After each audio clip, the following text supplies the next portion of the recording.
मंजर एहतशाम और राविया की उस गुफ्तगू के दूसरे रोज का था। क्या पका है आज मुमानी जान? डाइनिंग टेबल की चेयर संभालते हुए मेज के बीच रखे फलों के टोकरे से एक सेब उठा चुकी थी। नरगिसी कोफ्ते बना रही हूँ एहतशाम की फरमाइश में। देगची में कोफ्तों का मसाला भूनते हुए वो मुस्कुराकर उसे देखने लगी। ओह, फिर तो मुझे मम्मी को इतला देनी चाहिए, उन्हें आपके हाथ के नरगिसी कोफ्ते बहुत पसंद हैं। सेब में दांत गाड़ती हुए अब खाने के दरमियान बोल रही थी। जरूर करो, बल्कि आप इसको भी कर दो। तुम्हें पता है ना नरगिसी कोफ्ते कितने शौक से खाता था वो। समरीन अब साथ वाले चूल्हे की जानिब बढ़ी थी, जहाँ एक छोटी सी देगची में मौजूद अंडे तकरीबन उबल चुके थे। चूल्हा बंद करके देगची को उठाए वो सिंक की जानिब आई। देगची में मौजूद पानी को सिंक में भागकर उन्हें देगची काउंटर टॉप पर रख दी। हाँ, उन्हें भी पसंद थे, राविया ने फीकी से मुस्कुराहट के साथ कहा था। निगाहें बेख्तियार ही सामने लगी एक पेंटिंग की जानिब उठी थी, जिस पर लहलहाते सूरजमुखी के फूलों का मंजर कैद था। इनका रुख ऊपर बने नारंगी थाल यानी सूरज की जानिब था, और एक बार फिर उसके जहन के पर्दे पर वही मंजर लहराया। अपने कमरे का मंजर, जिसकी एक दीवार पर तरतीबवार 6 पेंटिंग्स लटकी हुई थीं। इन पेंटिंग्स पर एक नाम दर्ज था, मगर किसी का। हर बार किसी न किसी आर्ट वर्क को देख कर इसे वही मंजर याद आता था, न जाने क्यों। समरीन कुछ कह रही थी, वो सर झटक कर उनकी बात सुनने लगी। तुम कुछ और खाना चाहती हो तो कहो, तुम्हारे लिए वो बना दूं?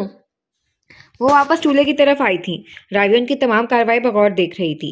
घर में मुलाजमा होने के बावजूद भी वो हमेशा खाना वही बनाया करती थी। नहीं वो मानी जान, मैं यही खाऊंगी। वैसे भी काफी वक्त हो गया नरगिसी कोफ्ते खाए। बल्कि रुकें, मैं भी आपकी हेल्प करवाती हूँ। अपना सेब खत्म करके वो खड़ी हुई बकाया जात को ट्रैश बास्केट में उछालती वो किचन के अंदर आ गई थी। अरे नहीं, तुम बैठो, मैं देख लूंगी। उन्होंने उसे रोकने की कोशिश की थी। कोई मसला नहीं है मुमानी जान, ये सब तो मैं ब्लैक रोज में भी क्या करती थी। उनके इनकार को खातिर में न लाती हुई उनके करीब आई थी। ठीक है, फिर ऐसा करो, तुम ये अंडे छील दो। उसके बेहद इसरार पर समरीन ने किचन काउंटर की तरफ इशारा किया, जहाँ छोटी देगची में अंडे रखे थे। ओके, वो कहते हुए आगे बढ़ी और अंडे छीलने लगी। तकरीबन 15 मिनट बाद वो इस काम से फारिग हो चुकी थी। वो मजीद कुछ पूछने के लिए समरीन की जानिब जाती से पहले ही शबाना, जो गालबन करीब ही किसी स्टोर से समरीन की मंगवाई गई कुछ मेडिसिन लेने गई थी, इसे पुकारती हुई वहां आई। राविया बीबी, आपसे कोई मिलने आया है। मुझसे? राविया ने चौंक कर उसे देखा। समरीन भी उसकी जानिब मुतवज्जे हुई थी। जी, वो कोई फिजा बीबी हैं, कह रही हैं आपकी दोस्त हैं। उसने बताया। फिजा ही है? कहाँ है वो?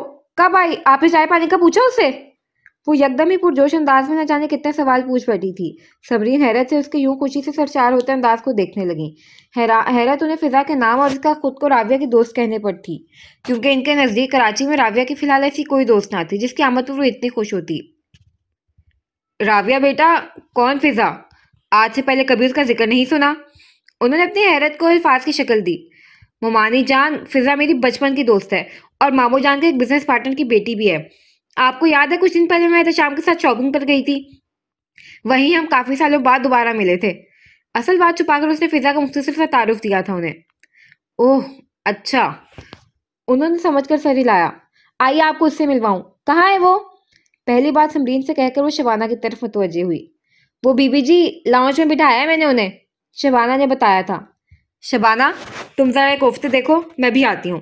समरीन उसे हिदायत देती हुई राविया के साथ आगे बढ़ गई। जवाबन शबाना इस बात में सर हिलाती अब किचन में घुस चुकी थी। कैसा लगा अपनी सास टूबी से मिलकर?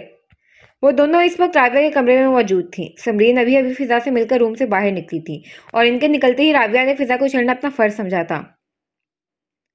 माशाल्लाह, बहुत अच्छी हैं आंटी। इसके मजाक को खातिर में न लाते हुए वो संजीदगी से बोली। वाह वाह, आप पर तो अभी से असर चढ़ने लगा है ससुराल का। दोनों पैरों को लंबा करते हुए उसने बेड की से टेक लगाया था। फिजा उसके ठीक बराबर में आलती मालती मारे बैठी थी। दोनों के बीच में एक चिप्स का खुला पैकेट रखा था, जिसमें से वो वक्फे वक्फे से खा रही थी। यार आंटी हैं ही इतनी नाइस, मैं क्या करूं? फिजा मुस्कुराई, साथ ही पैकेट में हाथ डालकर कुछ चिप्स निकालते हुए मुंह में डाले। और आंटी का बेटा? रावी ने शरारती मुस्कुराहट के साथ दोनों अब्रू उचकाते हुए सवाल किया। फिजा ने बिसाते ही पास पड़ा कुशन जोर से उसे मारा था। तुम ना सुधर जाओ, वो उसे घूर कर बोली। जैसा आप कहें भाभी साहिबा। रावी ने दोनों आंखें बंद करते हुए सर को हल्का सा कम दिया था, मगर अपनी आखिरी बात पर खुद ही कहका लगाकर हंस पड़ी। हंस लो बेटा, हंस लो। मैं इंतजार करूंगी किसी शख्स के तुम्हारी जिंदगी में आने का, फिर एक साथ तमाम बदले चुकाऊंगी। फिजा ने जैसे उसे वार्न किया था। इंतजार की जरूरत नहीं है तुम्हें। वो शख्स तो बहुत पहले मेरी ज़िंदगी में आ गया था। उसने सोचा मगर कहा तो बस ये, तुम्हारा इंतज़ार बहुत तवील होने वाला है फ़िज़ा। मुझे ऐसा नहीं लगता।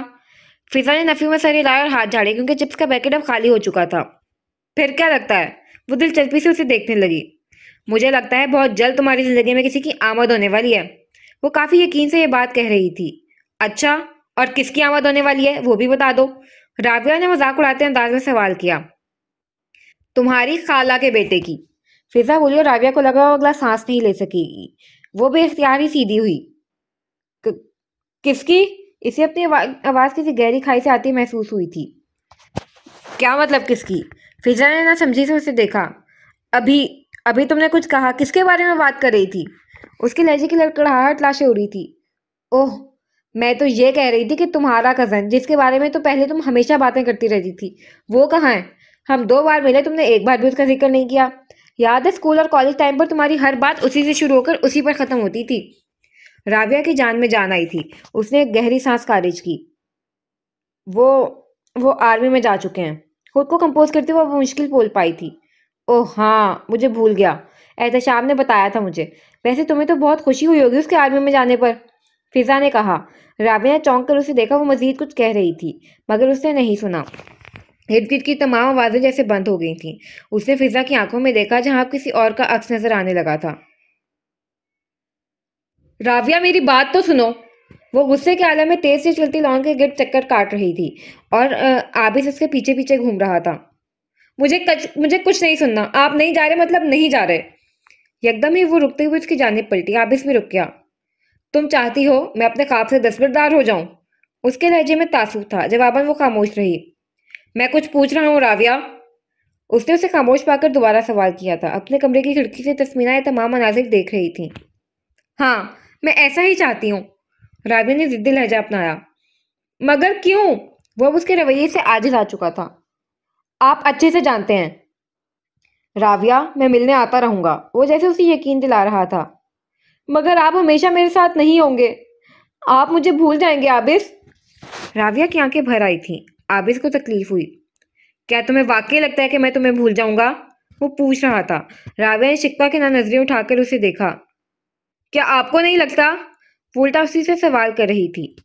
नहीं, मुझे ऐसा नहीं लगता क्योंकि राबिया शाहनवाज को आबिस हैदर कभी भूल नहीं सकता। आबिस ने अपनी स्याह आंखें उसकी गहरी भूरी आंखों में गाड़ते हुए एक जज्ब से कहा था। राबिया के हार्ट ने बीट मिस की। बेख्तियारी उसने नजरें चुराई थी। अगर वो थोड़ी देर मजीद उन आंखों में देखती रहती तो जरूर कायल हो जाती, मगर वो ऐसा नहीं चाहती थी। वो किसी कीमत पर उसे जाने नहीं देना चाहती थी। कुछ भी कहे बगैर वो आगे बढ़ गई। आबिस पीछे उसे पुकारता ही रह गया। अपने कमरे की खिड़की में खड़ी तस्मीना ने भी एक गहरी सांस खारिज की थी। फिजा की आंखों में नजर आता मंजर धुंधला पड़ा तो वो हकीकत की दुनिया में वापस लौटी जहां फिजा उसकी खामोशी को नोट किए बगैर मुसलसल कुछ कहे जा रही थी। फिजा, चलो शॉपिंग पर चलते हैं। वो यकदम ही बोली। इस वक्त? मगर ऐसे अचानक क्यों? इसकी बात सुनकर फिजा की चलती जुबान को ब्रेक लगा। वो आंखों में हैरत लिए उसे देखने लगी। उमर इकराम की पार्टी के लिए मेरे पास ड्रेस नहीं है। उसने वजह बताई। तुम कह रही थी तुम्हारे पास ड्रेस है, बल्कि मुझे अभी दिखाने वाली भी थी। फिजा फौरन बोली। हाँ है तो सही, लेकिन मैं चाह रही थी हम दोनों सेम ड्रेस पहने। जवाबन राबिया ने कहा। Good idea. वैसे अचानक से बैठे बैठे तुम्हें इतने अच्छे आइडियाज कैसे आ जाते हैं? फिजा ने मुस्कुराकर पूछा। बस, कभी गरूर नहीं किया। जवाबन वो भी खुलकर मुस्कुराई। राबिया, अब बस भी कर दो, और कितना घुमाओगी मुझे? वो दोनों भी एक शॉप से बाहर निकली थी मगर राबिया को अब भी कुछ पसंद ना आया था। फिजा, हमें एक जैसा ड्रेस लेना है, तो मैं भूल गया क्या? राबिया वहीं खड़ी सोचने लगी थी कि अब किस शॉप में जाया जाए। वही तो मैं कह रही हूँ कि अब हमें एक जैसा ड्रेस चाहिए, और अब तक हमने जितने ड्रेसेस देखे हैं उनमें से आधे मुझे पसंद आए हैं, पर आखिर तुम्हें कुछ पसंद क्यों नहीं आ रहा? फिजा का बस नहीं चलता था कि आगे बढ़ने के बजाय वहीं फर्श पर बैठ जाए। जो ड्रेसेस तुम्हें पसंद आए वो अच्छे थे फिजा, मगर मुझे अच्छे नहीं लगे। वो उसकी जानिब पलटी। राबिया, तुम्हें उन ड्रेस से मसला नहीं था, उनके कलर से मसला था। आखिर तुम ब्लैक कलर ही क्यों लेना चाहती हो? वो अब आजिज आ चुकी थी। क्योंकि मुझे स्याह रंग पसंद है। वो एक डिज़ाइनर आउटलेट की तरफ बढ़ते हुए बोली। राबिया, दुनिया में न जाने कितने ही हसीन रंग मौजूद हैं, और तुम्हें पसंद भी है तो स्याह रंग। फिजा उसके साथ साथ कदम बढ़ा रही थी। क्यों, कोई मसला है? राबिया ने उसकी जानिब देखकर एक अब्रू उचकाते हुए आउटलेट के दरवाजे को धकेला तो वो खुलता चला गया। वो दोनों अंदर दाखिल हुई थी। नहीं, मसला तो कोई नहीं है, पर आखिर स्याह रंग ही क्यों? वो जैसे उसकी पसंदीदगी की वजह जानना चाहती थी। हर चीज के लिए वजह का होना जरूरी तो नहीं है। वो अब हैंगर्स में लटके ड्रेसेस को बारी बारी देख रही थी। वो तो है, मगर खैर छोड़ो, ये ड्रेस देखो कैसा लग रहा है। फिजा ने उसे पीछे से पुकारा। वो पलटी तो फिजा हाथ में एक ड्रेस लिए उसकी जानिब देख रही थी। रावी की आंखें से ताइशी अंदाज में फैली। वो स्याह रंग का एक बिल्कुल सादा सा फ्रॉक था, जिसके साथ हमरंग भारी काम वाला दुपट्टा था। वो ट्रांस किसी कैफियत में आगे बढ़ी। वो ड्रेस उसे पहली ही नजर में पसंद आया था। ये बहुत खूबसूरत है। उसने उंगलियों की पूरों से उसे छुआ। यानी तुम्हें पसंद आ गया? या अल्लाह तेरा शुक्र। फिजा ने थकी हुई सांस खारिज की थी। राविया खिलखिलाकर हंस पड़ी। दोनों की शॉपिंग मुकम्मल हो चुकी थी तकरीबन। फिजा ने वही ड्रेस सफेद रंग में लिया था। अभी वो दोनों शॉप से बाहर निकलने के लिए दरवाजे तक पहुंची ही थी कि राविया के चलते कदम बाहर खड़े शख्स को देखकर रुके। इसके यूं अचानक से रुक जाने पर पीछे आते फिजा उससे बुरी तरह टकराई थी। या अल्लाह, मेरा सर तोड़ दिया तुमने राविया। वो अपना सर थामे तेज आवाज में बोली। चुप करो तुम। राविया ने पीछे मुड़कर इसे खामोश रहने का इशारा किया था। वो बेसाख्ता ही सीधी हुई।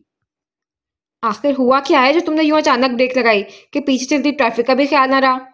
वो पूछे बिना ना रह सकी। ट्रैफिक वार्डन खड़ा है बाहर। वो दांत पीस कर बोली। इसका हाथ अभी भी कांच के बने दरवाजे के हैंडल पर था। हैं? राविया की बात फिजा के सर के ऊपर से गुजरी थी।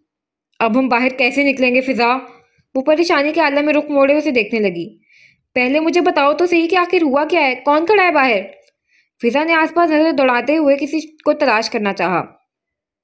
उमर इकराम, वो आहिस्तगी से बोली। निगाहें हनूज बाहर की जानिब थीं, जहां उमर खड़ा किसी से फोन पर बात कर रहा था। इसका रुख दूसरी जानिब था, मगर राविया उसे बासानी पहचान गई थी। ओह, उमर इकराम, यानी तुम्हारा कजन उमर, जिसकी पार्टी में हमें जाना है। मगर तुम इससे छुप क्यों रही हो? अब फिजा भी इसके साथ साथ बाहर झांकने लगी। शॉप में मौजूद अफराद और सेल्समैन मुसलसल नासमझी से उनकी हरकतें देख रहे थे, जिसका उन्हें बिल्कुल होश ना था। तुम एक बार इससे मिलो, फिर तुम्हें खुद पता चल जाएगा मैं क्यों इससे छुप रही हूँ। वो अब दरवाजे का हैंडल छोड़ चुकी थी और ऐन इसी लम्हे उमर पलटा। राविया घूमो। फिजा ने उसका हाथ पकड़कर खींचा, मगर तब तक बहुत देर हो चुकी थी। बातों में राविया का ध्यान उसके पलटने पर नहीं गया था। उमर की पहली नजर सामने शॉप के दरवाजे के पीछे खड़ी राविया पर ही पड़ी थी। इसके लब मुस्कुराहट में डले और राविया का दिल ने बेख्तियार ही ख्वाहिश की कि वो यहाँ से गायब हो जाए। फिजा ने बेबसी से उसे देखा, जो अब सामने खड़े उस वजीह मर्द को खूंखार नजरों से घूर रही थी। राविया, मुझे लगता है शायद वो हमें देख चुका है। फिजा ने उसके कान में सरगोशी की। क्या तुम्हें अब भी शक है? जवाबन वो तिल मिलाकर बोली थी। अब क्या करेंगे? उसने फिर कान के करीब होकर कहा। बाहर खड़ा उमर दिलचस्पी से उनकी हरकतें देख रहा था। चलो मेरे साथ। उसने फिजा का हाथ मजबूती से थाम लिया। वो अकेले उस शख्स का सामना हरगिज नहीं करना चाहती थी, और यूं सरेआम तो बिल्कुल भी नहीं, मगर वो इसे देख चुका था और सारा मसला यही था कि वो उसे देख चुका था। हेलो डियर कजन, कैसी हो? उसे करीब आता देख वो अपने मखसूस अंदाज में बोलते हुए गवारियत से मुस्कुराया। 10 मिनट पहले तक बिल्कुल ठीक थी, अब का पता नहीं। उस वो ने कुव्वत से कहा। उसका जवाब सुनकर उमर की मुस्कुराहट गहरी हुई, जबकि फिजा ने हैरत से उसे देखा। उसे नहीं याद था कि राविया ने आज तक किसी से इस तरह बात की हो। आप गालबन इनकी दोस्त हैं, परेशान मत हो। ये गैर जरूरी लोगों से ऐसे ही बात करती हैं। कुछ जिताते अंदाज में राविया पर एक नजर डालकर वो फिजा को देखने लगा। फिजा जरा चौंकी। इसे अंदाजा न था वो इसकी तासुरात क्यों पढ़ लेगा। सूरत हाल कुछ ऑकवर्ड हो गई थी। आप ठीक कह रहे हैं मिस्टर उमर, आप शायद गैर जरूरी हैं, वरना मेरी दोस्त किसी से इस तरह बात नहीं करती। अब चौंकने की बारी उमर की थी। इसके चेहरे की मुस्कुराहट गायब हुई, जबकि राविया ने बेसाख्ता फिजा की जानिब देखा। उसे अच्छा लगा था फिजा का अपने लिए यूं बोलना। डियर कजन, मुझे लगता है आपकी दोस्त मुझे आपका हरीफ समझ रही हैं। वो फौरन ही संभल चुका था। मुस्कुराहट भी दोबारा लौट आई थी, मगर अब की बार इसकी मुस्कुराहट कुछ अजीब थी। वो क्या है ना उमर, फिजा बहुत अच्छी चेहरा सनाश है। अब तुम्हारे चेहरे पर इसे जो नजर आ रहा है, उसने वही नतीजा किया। क्यों फिजा? उमर से कहती हुई इसने आखिर में फिजा की तरफ रुख मोड़कर उसे तायद चाही थी। एक लम्हे के लिए तो फिजा गड़बड़ा गई, मगर फौरन ही इस बात में हिलाया। बिल्कुल दुरुस्त कहा राविया ने। इनके चेहरे से साफ नफरत छलक रही है। ऐसी नफरत तो दुश्मन के लिए ही होती है चेहरे पर। इसके जवाब पर राविया का दिल क्या सर पीट ले। वो खुद को चेहरा शनासी के इल्म में माहिर जानकर कुछ ज्यादा ही बोल गई थी। अगर ऐसा है तो मिस फिजा, आपने मेरा चेहरा बिल्कुल गलत पढ़ा है। उमर कुछ संजीदा हुआ। आप ही बता दें फिर क्या गलती हुई है मुझसे? फिजा ने बज़ाहिर मुकम्मल एतमाद से कहा। अगर राविया से मुतल्लिक आपने मेरे चेहरे पर कुछ पढ़ा है तो कम से कम वो नफरत नहीं हो सकती। वो कह फिजा से रहा था मगर निगाहें राविया के चेहरे पर जमी थी। उसका यह संजीदा अंदाज राविया को अलग तरह से बेचैन करने लगा। अच्छा, अगर वो नफरत नहीं थी तो फिर क्या था? फिजा ने दोबारा सवाल किया। वो अब भी राबिया को ही देख रहा था जो इसकी मुसलसल अपनी उम्र जमी नजरों से मुस्तरिब हो रही थी। फिर वो खामोश रहा बहुत देर तक, यहाँ तक कि राबिया उकताकर फिजा का पहले से थामा हाथ मजीद मजबूती से थाम कर आगे बढ़ने लगी। जब वो बोला मोहब्बत, और राबिया को लगा वो अब कभी हिल नहीं पाएगी। शदीद हैरत के जेर असर उसने निगाहें उठाकर उमर को देखा। उसे लगा था शायद वो मजाक कर रहा होगा, मगर उसकी आंखें नहीं, वो वो मजाक नहीं था। कुछ था उसकी आंखों में, कुछ खास, कुछ ऐसा जिसे एक लम्हे के लिए उसे खौफ आया था। उसने बेसाख्ता निगाहें चुराई और फिर बिना उसकी तरफ देखे तेज तेज कदम उठाते फिजा के साथ आगे बढ़ गई। उमर पुरसोच अंदाज में आंखें छोटी किए उसकी पश्त को देखता रहा था। मॉल के गेट से बाहर निकलते वक्त राबिया ने अपने ऊपर किसी की नजरों के इर्तकाज को महसूस करके एक लम्हे के लिए नजरें उठाई थी। कुछ फासले पर खड़े उस शख्स को देखकर वो ठटकी, जो ना जाने कब से उसे अपनी नजरों के हसार में लिए खड़ा था। लम्हा लगा था राबिया को उसे पहचानने में। वो उमर इकराम का पीए था, ब्लैक ड्रेस पैंट पर सफेद शर्ट में मलबूस, आम से नकूश वाला वो शख्स जिसकी आंखों पर बड़ी फ्रेम वाला चश्मा लगा था। एक पल के लिए दोनों की नजरें मिली, फिर वो सर झटक कर आगे बढ़ गया। राबिया की नजरों ने दूर तक उसका पीछा किया था। अब वो फर्स्ट फ्लोर की रेलिंग के साथ खड़े उमर के पास जाकर रुक गया था। उमर उससे कुछ बात कर रहा था, मगर इस डर से कि उमर की निगाहें उस पर दोबारा ना पड़ जाएं, वो आगे बढ़ गई। फिजा पहले ही बाहर निकल चुकी थी। तुम सही कह रही थी राविया, उससे मिलकर मुझे अंदाजा हुआ है कि तुम क्यों उससे छुप रही थी। वो गाड़ी में आकर बैठ चुकी थी और अब फ्रंट सीट की पश्त से टेक लगाए आंखें मुद्दे गहरे गहरे सांस लेकर खुद को कंपोज कर रही थी। जब फिजा की बात सुनकर उसने रुख जरा सा मोड़कर ड्राइविंग सीट पर बैठी फिजा को देखा। मारे जब्त की उसकी आंखें सुर्ख हो रही थी। चंद लम्हों पहले जो कुछ भी हुआ था वो इसके लिए नाकाबिले यकीन था। तुम्हें क्या लगता है, क्या वो सच कह रहा था? लब भींचे मध्यम आवाज में उसने पूछा था। पता नहीं, जवाबन वो कुछ सोचकर बोली। राबिया ने फिर आंखें मूंद लीं। इसके बाद पूरा सफर खामोशी से तय हुआ। इसे उमर पर गुस्सा आ रहा था, शदीद गुस्सा। बचपन से लेकर आज तक उन दोनों की कभी नहीं बनी। जब कभी उन दोनों ने आपस में बात करने की कोशिश की थी, नतीजा लड़ाई की सूरत में ही निकलता था। और आज फिर अचानक से उसका ऐसा इतराफ उसे चौंका गया था। उमर से कम उसे ऐसी किसी इजहार की तवक्को न थी। वो इसकी बात को कोई अहमियत न देती अगर इसने इसकी आंखों में मौजूद इस जज्बे को महसूस न किया होता तो। अब हम एक नए मंजर में दाखिल होंगे जो कि एहतशाम के ऑफिस रूम का है। व्हाट? ऐसा उमर इकराम ने कहा है तुमसे? वाकई? वो जो थोड़ी देर पहले बहुत आराम से अपनी ऑफिस चेयर पर विराजमान था, हैरत के शदीद झटके के बायस एकदम ही सीधा होकर पूरी आंखें निकाले उसे देखने लगा। तो तुम्हें लगता है मैं झूठ बोल रही हूँ? इतना घटिया मजाक करूंगी तुम्हारे साथ? वो बिगड़े तेवरों के साथ बोली। मेरा मतलब ये नहीं था। वो फौरन ही संभला। एहतशाम में उसकी जान ले लूंगी। तुम्हें अंदाजा भी नहीं है मुझे उस पर किस कदर शदीद गुस्सा आ रहा है। अपने मुकाबिल बैठे एहतशाम को देखते हुए उसे जोर से दाएं हाथ की मुट्ठी बीच में हायल मेज पर मारी थी। कंट्रोल राविया, ये उमर इकराम नहीं है। उसका इशारा मेज की जानिब था। चुप रहो तुम, वो तकरीबन चीखी थी। एहतशाम के चेहरे पर बेसाख्ता मुस्कुराहट रिंग गई, जिसे उसने कमाल महारत से छुपाया था। ग्रे शर्ट और ब्लैक ड्रेस पैंट में मलबूस, गले में बंधी टाई को ढीला करिए आसीनों को कोनों तक चढ़ाए वो अच्छा लग रहा था। बाय द वे राविया, अगर वो तुमसे मोहब्बत करता है तो इसमें गलत क्या है? तुम्हें उसके प्रपोजल के बारे में सोचना चाहिए। एहतशाम ने मुस्कुराहट दबाई थी। तुम तुम ऐसा कैसे कह सकते हो एहतशाम? राविया की आंखें खतरनाक हद तक फैली थीं। क्यों? क्या गलत कहा मैंने? किसी न किसी से तुम्हें शादी करनी ही है तो उमर इकराम से ही सही। अब जबकि तुम ये भी जानती हो कि वो तुमसे मोहब्बत करता है, तुम्हें एक बार संजीदगी से सोचना चाहिए इसके बारे में। वो बिल्कुल मुतमिन अंदाज में पीछे को होते हुए कुर्सी की पश्त से टेक लगा चुका था। एक हाथ से पेपर वेट घुमाता दिलचस्पी से उसके सुर्ख पड़ते चेहरे को देखने लगा। तुम्हें पता भी है तुम क्या कह रहे हो? वो मुकम्मल संजीदगी से बोली। चेहरे से वाज़ेह था कि वो ज़ब्त की इंतहा पर है। बहुत अच्छे से। बेनियाजी सी बेनियाजी थी। एक बात कान खोलकर सुन लो एहतशाम, इसने मुझे प्रपोज नहीं किया, सिर्फ एक बात कही है। एक ही बात हो गई राविया। वो मजीद कुछ कहने लगी थी जब एहतशाम ने बीच में उसकी बात काट दी, और बस उसकी बर्दाश्त यहीं तक थी। वो एक झटके से खड़ी हुई और मेज पर पड़ा अपना पर्स उठाया। मुझे लगता है तुम्हारे पास आकर मैंने गलती की है। अगर यही बात मैं आबिद से कहती तो वो अब तक उसका सर फाड़ चुके होते। शदीद गुस्से के आलम में वो बिना सोचे समझे बोली थी। जवाबन वो खुलकर मुस्कुराया। एक उसीली नजर उसके मुस्कुराते चेहरे पर डालकर वो पलटने ही लगी थी जब वो फिर बोला, वैसे गलत कहा तुमने। राबिया ने रुककर जरा हैरत से उसे देखा। क्या गलत कहा मैंने? वो ना समझी से उसे देखने लगी। तुमने कहा अभी से उसका सर फाड़ देता। गलत कहा तुमने, वो उसका सर नहीं फाड़ता। वो अब आगे को होते हुए दोनों हाथ मेज पर रखे उसके चेहरे को गौर से देख रहा था। वो ऐसा ही करते। अगर कोई शख्स मुझे सरेआम ऐसी उल्टी बात कहता तो वो वाकई यही करते। वो जिताते अंदाज में बोले। वो उसका सर नहीं फाड़ता राविया। एक पल के लिए वो खामोश हुआ, फिर कदरे वक्फे के बाद संजीदगी से बोला, वो उसे जान से मार देता। राविया की गहरी भूरी आंखों में एक साथ कई तासुरात उभर कर मासूम हुए थे। एहतशाम ने हर तासुर को महसूस किया, मगर एक तासुर ऐसा था जो हर तासुर पर हावी था, और वो थी बेबसी। हाँ, बेबसी। फिर वो बिना कुछ कहे बाहर निकल गई। पीछे एहतशाम अपने साउंड प्रूफ ऑफिस रूम में अकेला बैठा रह गया। गाड़ी अपनी मंजिल पर रवाना थी, मगर उसकी ड्राइविंग सीट पर मौजूद निस्वानी वजूद का दिमाग कहीं और ही उलझा हुआ था।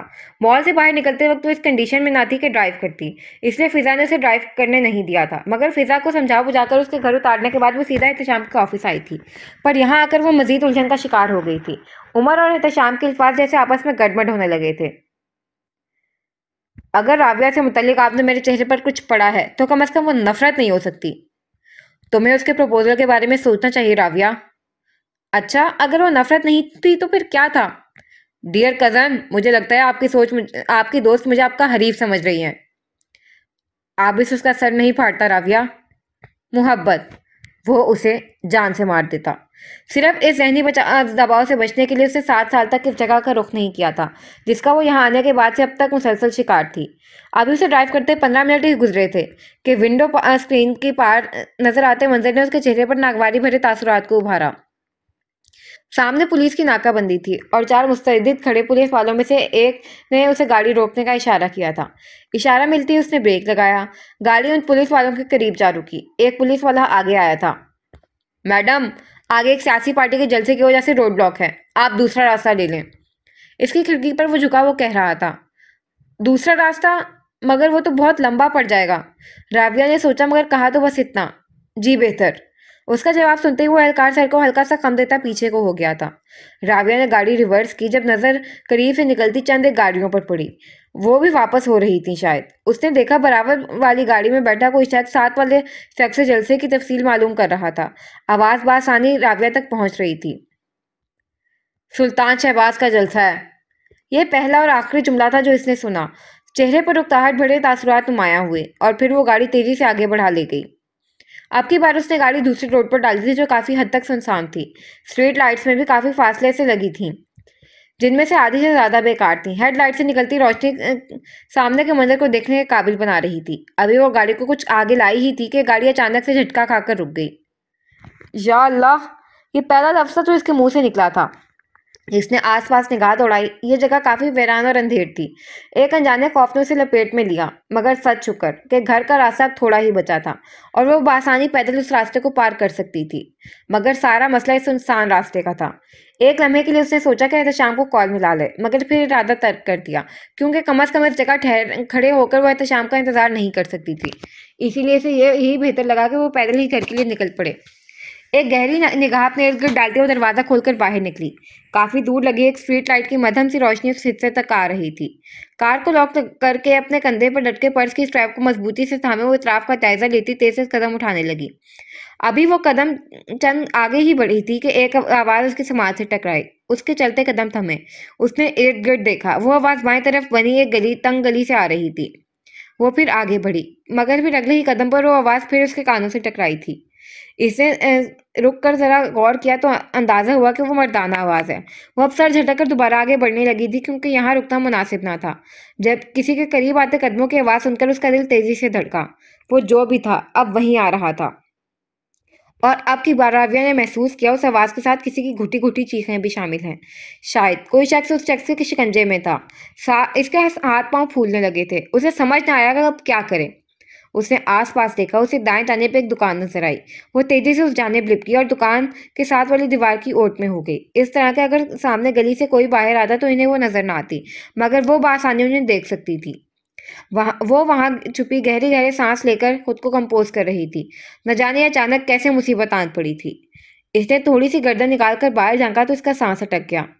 वो एक शख्स था, ऊंचा लंबा चौड़ा मर्द, जिसने किसी शख्स को गर्दन से दबोच रखा था, और जिस किसी को भी उसने पकड़ रखा था वो पहले ही नीमुर्दा हालत में था। राविया ने देखा उसके हाथ में गन है। वो अब गन लोड कर रहा था। राविया के सामने उस शख्स का नीम रुख था। वो फटी फटी नजरों से इस मंदिर को देख रही थी। इसे महसूस न हुआ मगर वो बकायदा कांपने लगी थी। और ऐन इसी लम्हे किसी की मौजूदगी का एहसास होने पर उस शख्स ने रुख मोड़ा। राविया फुर्ती से दीवार की ओर में हो गई। वो उस शख्स का चेहरा ना देख पाई थी, मगर उसे लगा वो उसे देख चुका है। हैरत के एक शदीद एहसास ने उसे घेरा था। आखिर उस शख्स ने इसकी नजरों के इर्तकाज को कैसे महसूस किया? चंद लम्हों बाद उसने धीरे से बाहर झांका तो अब की बार वो अपने सामने मौजूद शख्स के माथे पर गन रखे उसे कुछ कह रहा था। आवाज बासानी राविया तक पहुंच रही थी। कहा था ना मैं आता मेरे रास्ते में। लहजा जहर खुन था। जवाबन नीम मुर्दा शख्स के लब हिले, पर आवाज मधम थी। राविया तक ना पहुंच पाई, मगर इसने जो भी कहा वो सुनकर सामने वाले की रगें जरूर तन गई थी। और अगले ही लम्हे फिजा को चीरती गोली की आवाज राविया के समाज से टकराई।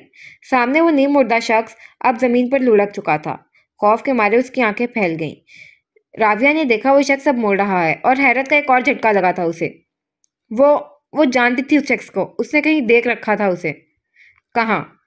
उसे अपने दिमाग पर जोर न डालना पड़ा। एक मंजर पूरी जज्जियत के साथ जहन की स्क्रीन पर उभरा था। रुखसाना के मोहल्ले का मंजर।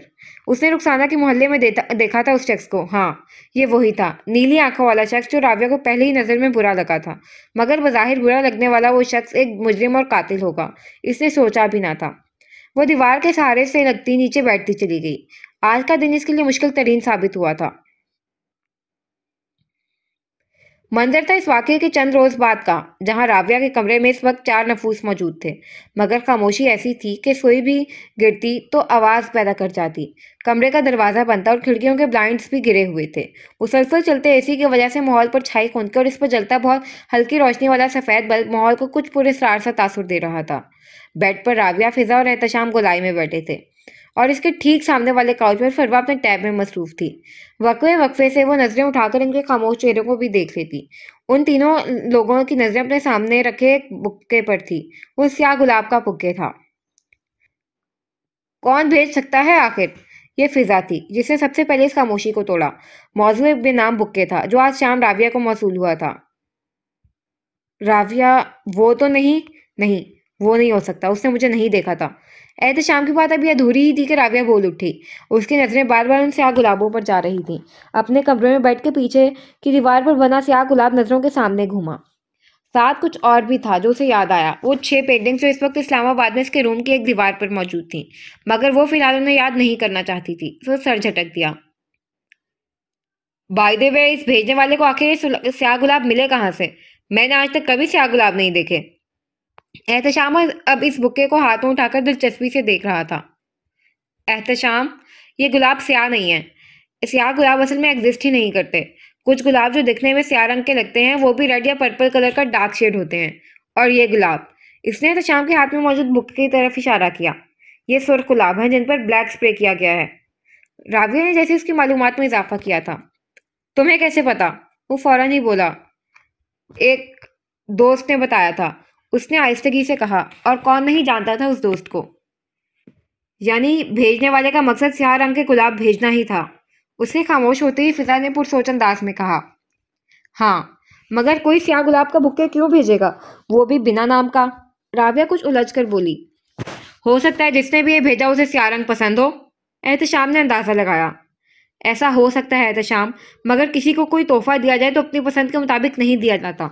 सामने वाले की पसंद को मलहूजे खातिर रखा जाता है। फिजा ने फौरन ही कहा, आप लोगों को ऐसा क्यों लगता है कि ये कोई तोहफा है? कब से खामोश बैठी फरवा ने एकदम ही टैब काउच पर रखा और बोलते हुए उठ खड़ी हुई। उसकी बात पर तीनों ने चौंक कर उसे देखा था। क्या मतलब? राबिया ने सवाल आबरूज का है। मतलब ये कि जरूरी तो नहीं कि किसी ने बतौर तोहफा ही भेजा हो। वो अब बेड के बिल्कुल करीब चली आई थी। फरवा की बात सुनकर वो तीनों चौंके। वो मजीद कुछ कह रही थी। हर फूल किसी ना किसी चीज को सिंबलाइज करता है आप ही। क्या आपको भूल गई है ये बात? आबिस भाई अक्सर कहा करते थे। वो राबिया से मुखातिब थी। राबिया बुरी तरह चौंक कर सीधी हुई।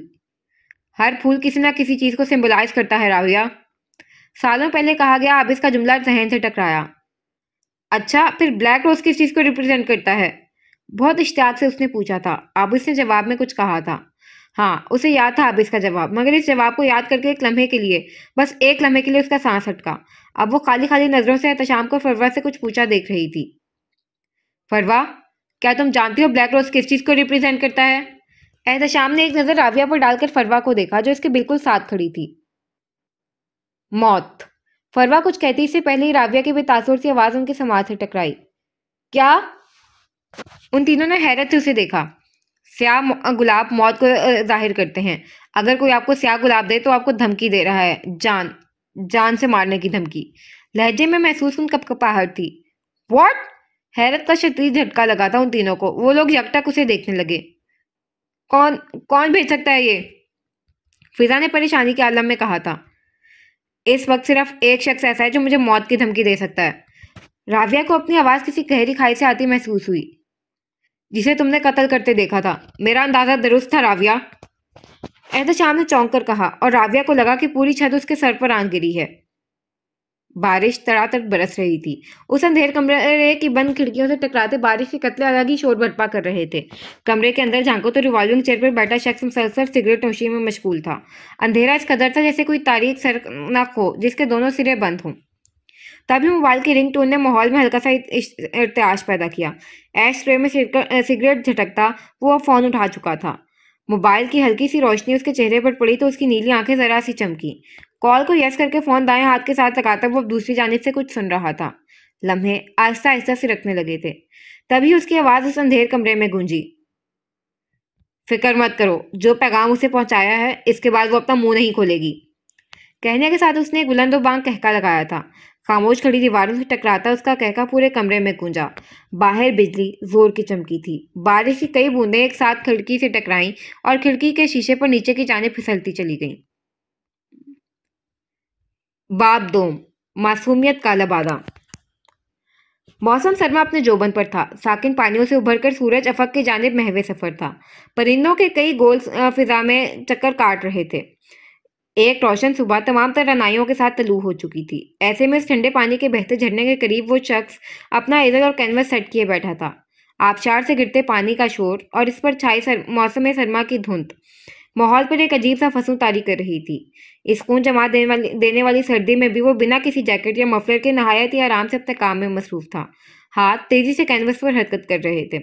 कैनवस पर जमी उसकी खूबसूरत सी आंखों में दुनिया जहां की वीरानी थी। वो गमे हिजर था, शायद, कौन जाने। उसे याद था आज से ठीक 1 साल पहले उसने उसके लिए ऐसी एक पेंटिंग तैयार की थी। मगर उस दिन और आज के दिन में बहुत फर्क था। उस दिन वो खुशी की इंतहा पर था और आज गम की। इस 1 साल में बहुत कुछ बदल गया था और जहाँ हर चीज़ बदली थी वहाँ उसकी शख्सियत में भी बदलाव आया था। यकदम ही तेजी से हरकत करता उस अनजान मुसव्विर का हाथ थमा। एक सरसरी निगाह कैनवस पर डालता वो थोड़ा पीछे को हुआ। अब वो निहायत गौर से इस नई तैयारशुदा पेंटिंग को देख रहा था, जिस पर बड़ी ही निफासत से सफ़ेद रंग के छोटे छोटे फूल बने हुए थे। इनकी शक्ल ऐसी थी जैसे घंटी हो कोई। लिली ऑफ द वैली, उसे जेरे लब कहा। उस एक नाम के साथ जहन में कई मनाजिर उभरे थे। हर मंदिर के साथ उसके चेहरे के तासुरात में बदलाव आता रहा। फिर वो अफसरदगी से मुस्कुराया। Missing you. आखिर में उस शख्स ने आंखें बंद करके जेरे लब बड़बड़ाते एक सर्द आंख भरी थी। एक बार फिर से उसे ये पेंटिंग उस तक पहुंचानी थी जिससे वो मीलों के फासले पर था।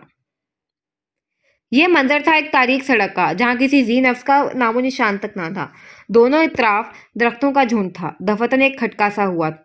दरख्तों के बीच कहीं एक हियोला सा नमूदार हुआ था। जरा गौर करो तो जानो कि वो कोई मर्द है। स्याह शॉल अपने गिर्द फैलाए चेहरे पर स्याही मास्क लगाए से इसके भारी बूटों की आवाज़ माहौल में ताश पैदा कर रही थी। दरख्तों के बीच वो मजबूत कदमों से सीध में चल रहा था। जमीन पर बिखरे पत्ते उसके पैरों तले आकर चुरमुर की आवाज़ पैदा कर रहे थे। इसे यूं ही चलते कुछ पल गुजरे जब यकदम ही वो रुका। इसकी जीरक निगाहें खामोशी से इतराफ का जायजा ले रही थी। एक लम्हे के लिए, सिर्फ एक लम्हे के लिए उसने रुख मोड़कर पीछे की जानिब देखा, फिर दोबारा सीध में सामने की जानिब कदम बढ़ा दिए। अब वो एक गली में मुड़ा था। इस तवील गली के सिरे पर कुछ था, शायद कोई इमारत। उसकी रफ्तार में तेजी आई। चंद मिनटों बाद ही वो इस गली के आखिरी सिरे पर था, जहाँ एक कदीम तर्ज की हवेली अपने पूरे कद के साथ खड़ी थी। इतराफ की तरह वो हवेली भी तारीकी में डूबी हुई थी, मगर गौर करने पर अंदाजा होता कि वो काफी बोसीदा हालत में है।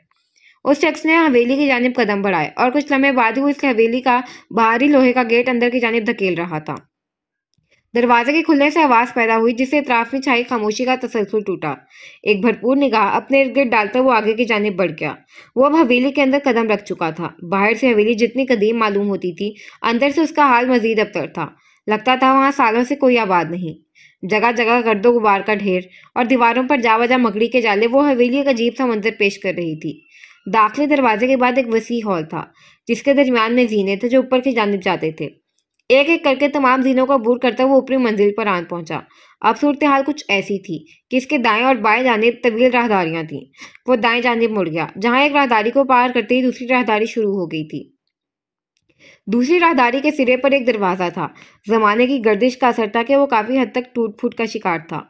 उस दरवाजे को खोलकर बआसानी उसे पार करने के बाद उसने आगे का रुख किया, जहां एक और दरवाजा उसका मुंतजिर था। मगर हैरत की बात थी कि यह दरवाजा ऐसा था जैसे नया नया तामीर किया गया हो। दरवाजे के दाएं जानिब एक सिक्योरिटी कीपैड नस्ब था, जिस पर दाएं हाथ की शहादत की उंगली की मदद से उसने चंद बटन दबाए। उसके साथ ही वो घुलता चला गया। वो शख्स दरवाजे के अंदर दाखिल हुआ, जहां एक और राहदारी थी, पिछली राहदारियों के मुकाबले में काफी हद तक छोटी। उस राहदारी के इख्तिताम पर सीढ़ियां थी जो नीचे की जानिब जा रही थी। सीढ़ियों को अबूर करता वो नीचे आया, यहाँ तक कि एक और दरवाजे के पास पहुंच गया। ये उस इमारत का बेसमेंट था। इस दरवाजे के दाएं जानिब एक खास मकाम पर उसने अपनी हथेली रखी थी और फिर एक और दरवाजा खुला और इस दरवाजे की दूसरी जानिब एक नाकाबिल यकीन मंजर उभर कर सामने आया था। वो एक अलग ही दुनिया मालूम हो रही थी, जो इस बदहाल हवेली के बिल्कुल बरक्स थी। ऐसे तरीके से इस जगह का नज़्म ज़ब्त कायम किए वो 7-8 के करीब नौजवान लड़के थे, जो मुस्तैदी से अपने कामों में मशगूल थे। कोई मुसलसल लैपटॉप्स पर काम में मसरूफ दिखाई देता था, तो कोई सामने दीवार में नस्ब स्क्रीन पर गौर और फिक्र करने में मुनहमिक था। जहाँ किसी शख्स के पुरतईश घर का अंदरूनी मंजर आया था। दफतन उन सब में एक हलचल सी मची। अंदर आए शख्स को देखकर वो सभी अपनी जगहों पर खड़े हो चुके थे। उस शख्स ने स्याह शॉल उतारकर एक तरफ डाली और चेहरे से स्याह मास्क उतारा। वो जो भी था एक बावक्कार शख्सियत का मालिक था। अगले ही लम्हे सबके हाथ अपने माथे तक गए थे और देखते ही देखते उन तमाम ने अंदर दाखिल होने वाली शख्सियत को सैल्यूट किया। Good to see you here again BR, एक लड़के ने नहायत ही एहतराम से कहा था। जवाबन बीआर के चेहरे पर नरम सी मुस्कुराहट उभरी। हमारा मिशन कहाँ तक पहुंचा दोस्तों? उसी नरम लहजे में वो अब उन तमाम से मुखातिब हुआ था और फिर वो तमाम उसे मिशन के मुतालिक ब्रीफिंग देने लगे। वो खामोशी और तहम्मुल से सबकी बात सुन रहा था। बीआर, इतला मिली है कि शहर में एक बार फिर तकरीबकार अनासिर अपनी कोई कार्रवाई सर अंजाम देने वाले हैं, मगर हम अब तक ये जानने से कासिर है कि उनका अगला प्लान क्या है। एक लड़के ने फिक्रमंदी से हालिया दिनों की रिपोर्ट उसके गोशगुजार की थी। एजेंट C2, अपनी कोशिशें जारी रखें, चाहे कुछ भी हो जाए, हमें उनकी कार्रवाई को रोकना है, उसने कहा। लहजा हनूस नरम मगर मजबूत था। मजीद जो 2 स्लीपर सेल हमारे हाथ लगे थे बीआर, दोनों ही हर चीज़ से बिल्कुल अनजान है। इन्हें बस एक काम सौंपा गया था कि सुल्तान शहबाज के मुखालिफ पार्टी के जलसे में इंतशार फैलाना है। मजीद वो कुछ नहीं जानते, एक और लड़के ने कहा। सुल्तान शहबाज का नाम सुनकर इसकी नज़रें फौरन ही दीवार पर नस्ब स्क्रीन की जानिब गई थीं, जहां नजर आता मंजर यकीनन सुल्तान के घर का था। वो वाकई लाइम होंगे एजेंट C4, इन्हें बस इतना काम मालूम होता है जितना उनसे करने को कहा जाए। ये स्लीपर सेल्स सालों अनएक्टिव रहते हैं, जब तक इनका कोई सरगना कोई ऑर्डर जारी न कर दे। ऑर्डर मिलने पर वो मतलूबा काम कर डालते हैं, जिसकी उन्हें कीमत मिलती है। मजीद वो कुछ नहीं जानते। इन्हें काबू करने के लिए हमें इनके मास्टरमाइंड तक पहुंचना है।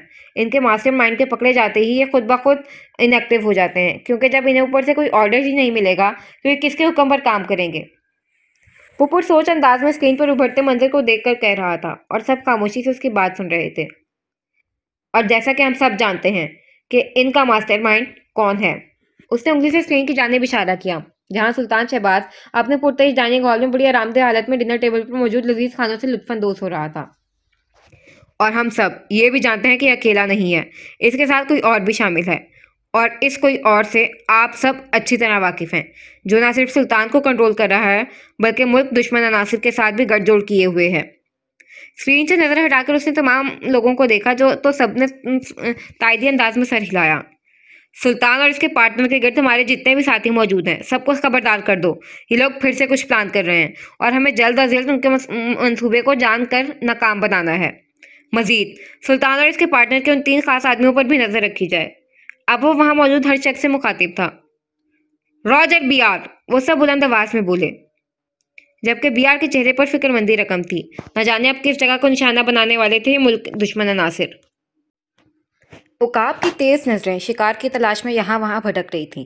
कई दिनों से उसके हाथ कोई तगड़ा शिकार नहीं लगा था और आज उसका इरादा सारे हिसाब चुकाने का था। एक तवील इंतजार के बाद बिल आखिर उसकी आंखें चमकीं। उसे अपना शिकार नजर आ गया था, मगर उसका इरादा जल्दबाजी दिखाकर शिकार खोने का हरगिज ना था। उसे आहिस्ता आहिस्ता शिकार के गिर्द घेरा तंग करना था, वरना इसकी आहट सुनकर शिकार मोहतात भी हो सकता था। ऐसा करने से इसके हाथ कुछ ना लगता और खाली हाथ लौटना उसकी फितरत ना थी। रफ्ता रफ्ता शिकार करीब आ रहा था और उस उकाब की आंखों की चमक में इजाफा हो रहा था। और फिर एक वक्त आया कि शिकार खुद चल के उसके जाल तक आ पहुंचा। और बस यही सही वक्त था हमले का, और इसने हमला किया भी।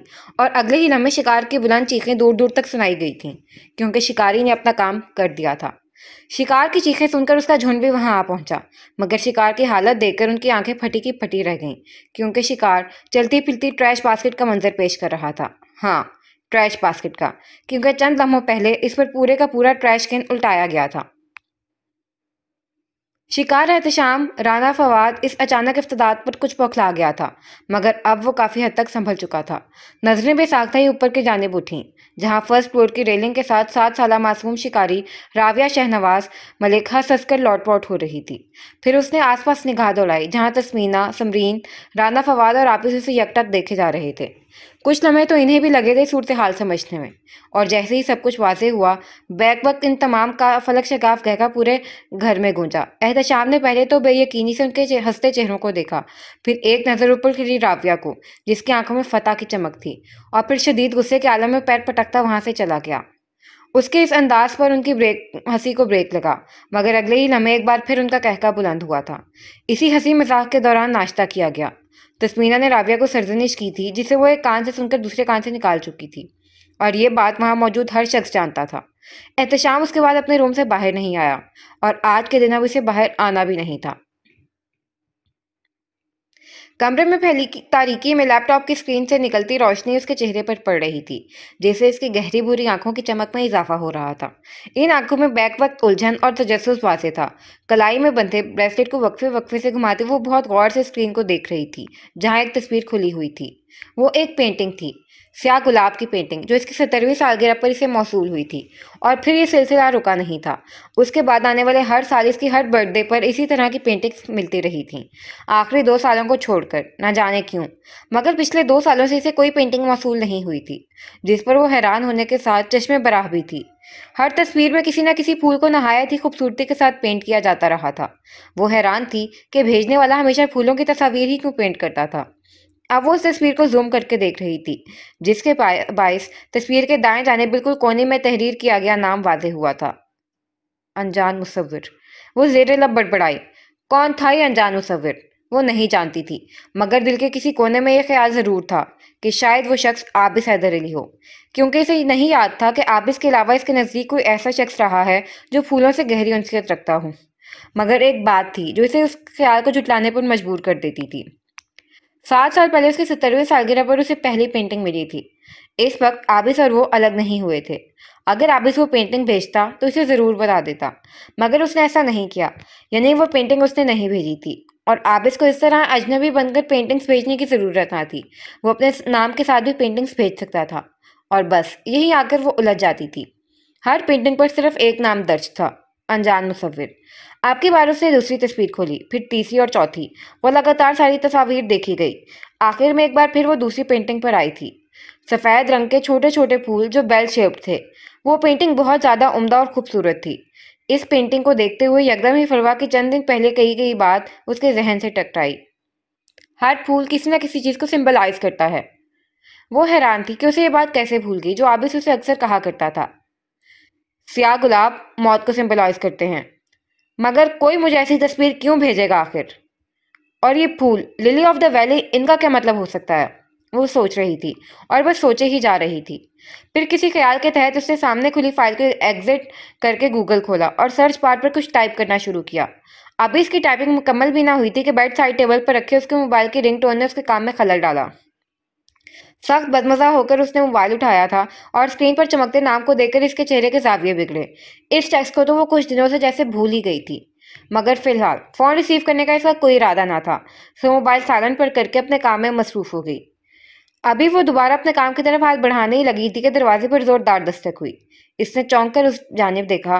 बेड साइड टेबल पर पड़ा उसका फ़ोन मुसलसल वाइब्रेट कर रहा था, जिस पर उसने ध्यान नहीं दिया था। इस वक्त कौन है?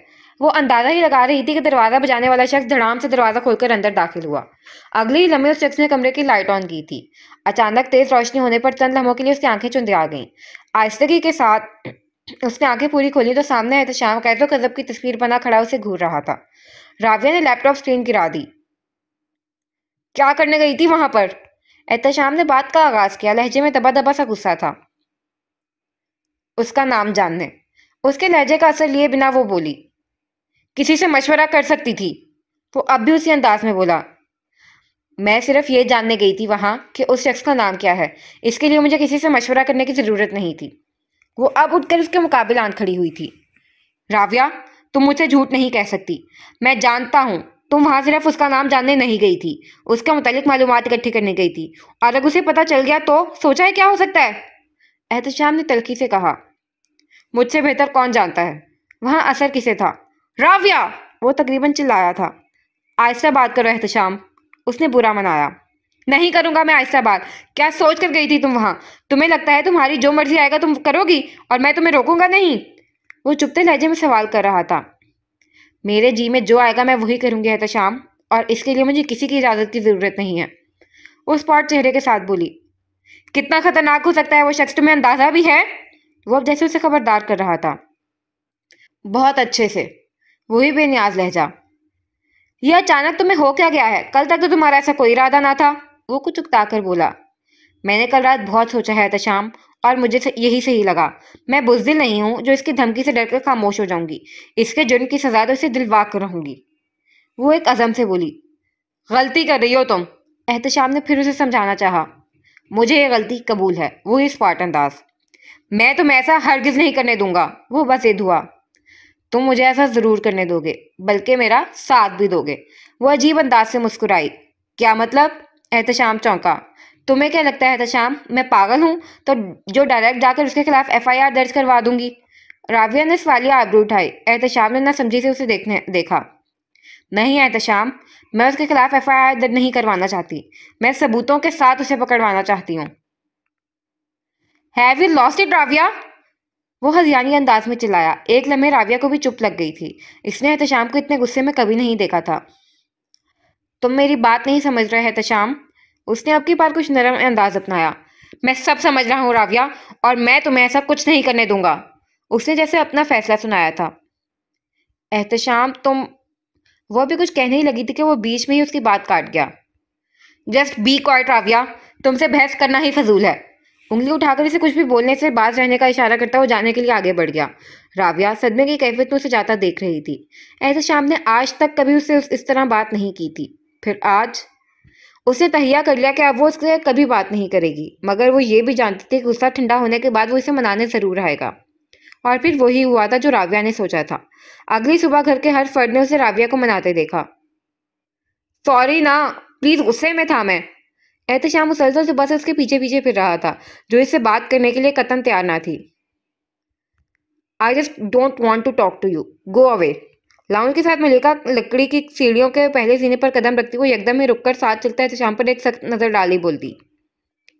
कह रहा हूं ना गुस्से में था, फिर तुमने हरकत भी तो ऐसी ही की थी, क्या गुस्सा नहीं आता? वो रुका नहीं था, उसके पीछे पीछे चलने लगा। तुम अपने एक्शन को जस्टिफाई कर रहे हो एहतशाम? राविया ने नाराज नजरें उठाकर उसे देखा। जीने तकरीबन खत्म हो चुके थे, सो कहने के साथ ही वो अपने कमरे की तरफ बढ़ने लगी, जब वो उसका रास्ता रोककर उसके सामने आ खड़ा हुआ। क्या तुम्हें नहीं लगता कि तुमने गलत किया है? अंदाज सवालिया था। नहीं, मुझे ऐसा नहीं लगता। वो तुरंत बोली। ओ गॉड राविया, वो शख्स खतरनाक हो सकता है, तुम समझ क्यों नहीं रही? मौजूद गुफ्तगू एक बार फिर वही यहाँ पहुंचा था। राविया चंद लम्हे बिना कुछ कहे उसे देखती रही, फिर एक साइड से निकलकर आगे बढ़ गई। पीछे एहतशाम गहरी सांस भर के रह गया था। ऑफिस की रिवॉल्विंग चेयर से टेक लगाए एक हाथ से मेज पर रखे पेपर वेट को घुमाता हुआ मुसलसल किसी गहरी सोच में था। वो अच्छे से जानता था कि अगर राबिया ने कुछ ठान लिया है तो फिर वो किसी की भी नहीं सुनेगी। मगर एक ख्याल बिजली की कूंदे की तरह जहन में लपका था। वो वाकई किसी की भी नहीं सुनेगी, किसी की भी नहीं, सिवाय एक शख्स के। और अब की बार एहतशाम जानता था कि उसे क्या करना है। कुछ देर बाद ही वो फ़ोन पर किसी से महवे गुफ्तगू था। तकरीबन 2 से 3 मिनट बात करने के बाद उसने कॉल ख़त्म की थी। मोबाइल को दोबारा से मेज़ पर डालता वो पुरसकून अंदाज में मुस्कुराया, क्योंकि इस मसले का सबसे बेहतरीन हल उसे मिल चुका था। पूरा दिन यूं ही गुजर गया, मगर राबिया ने उससे बात नहीं की।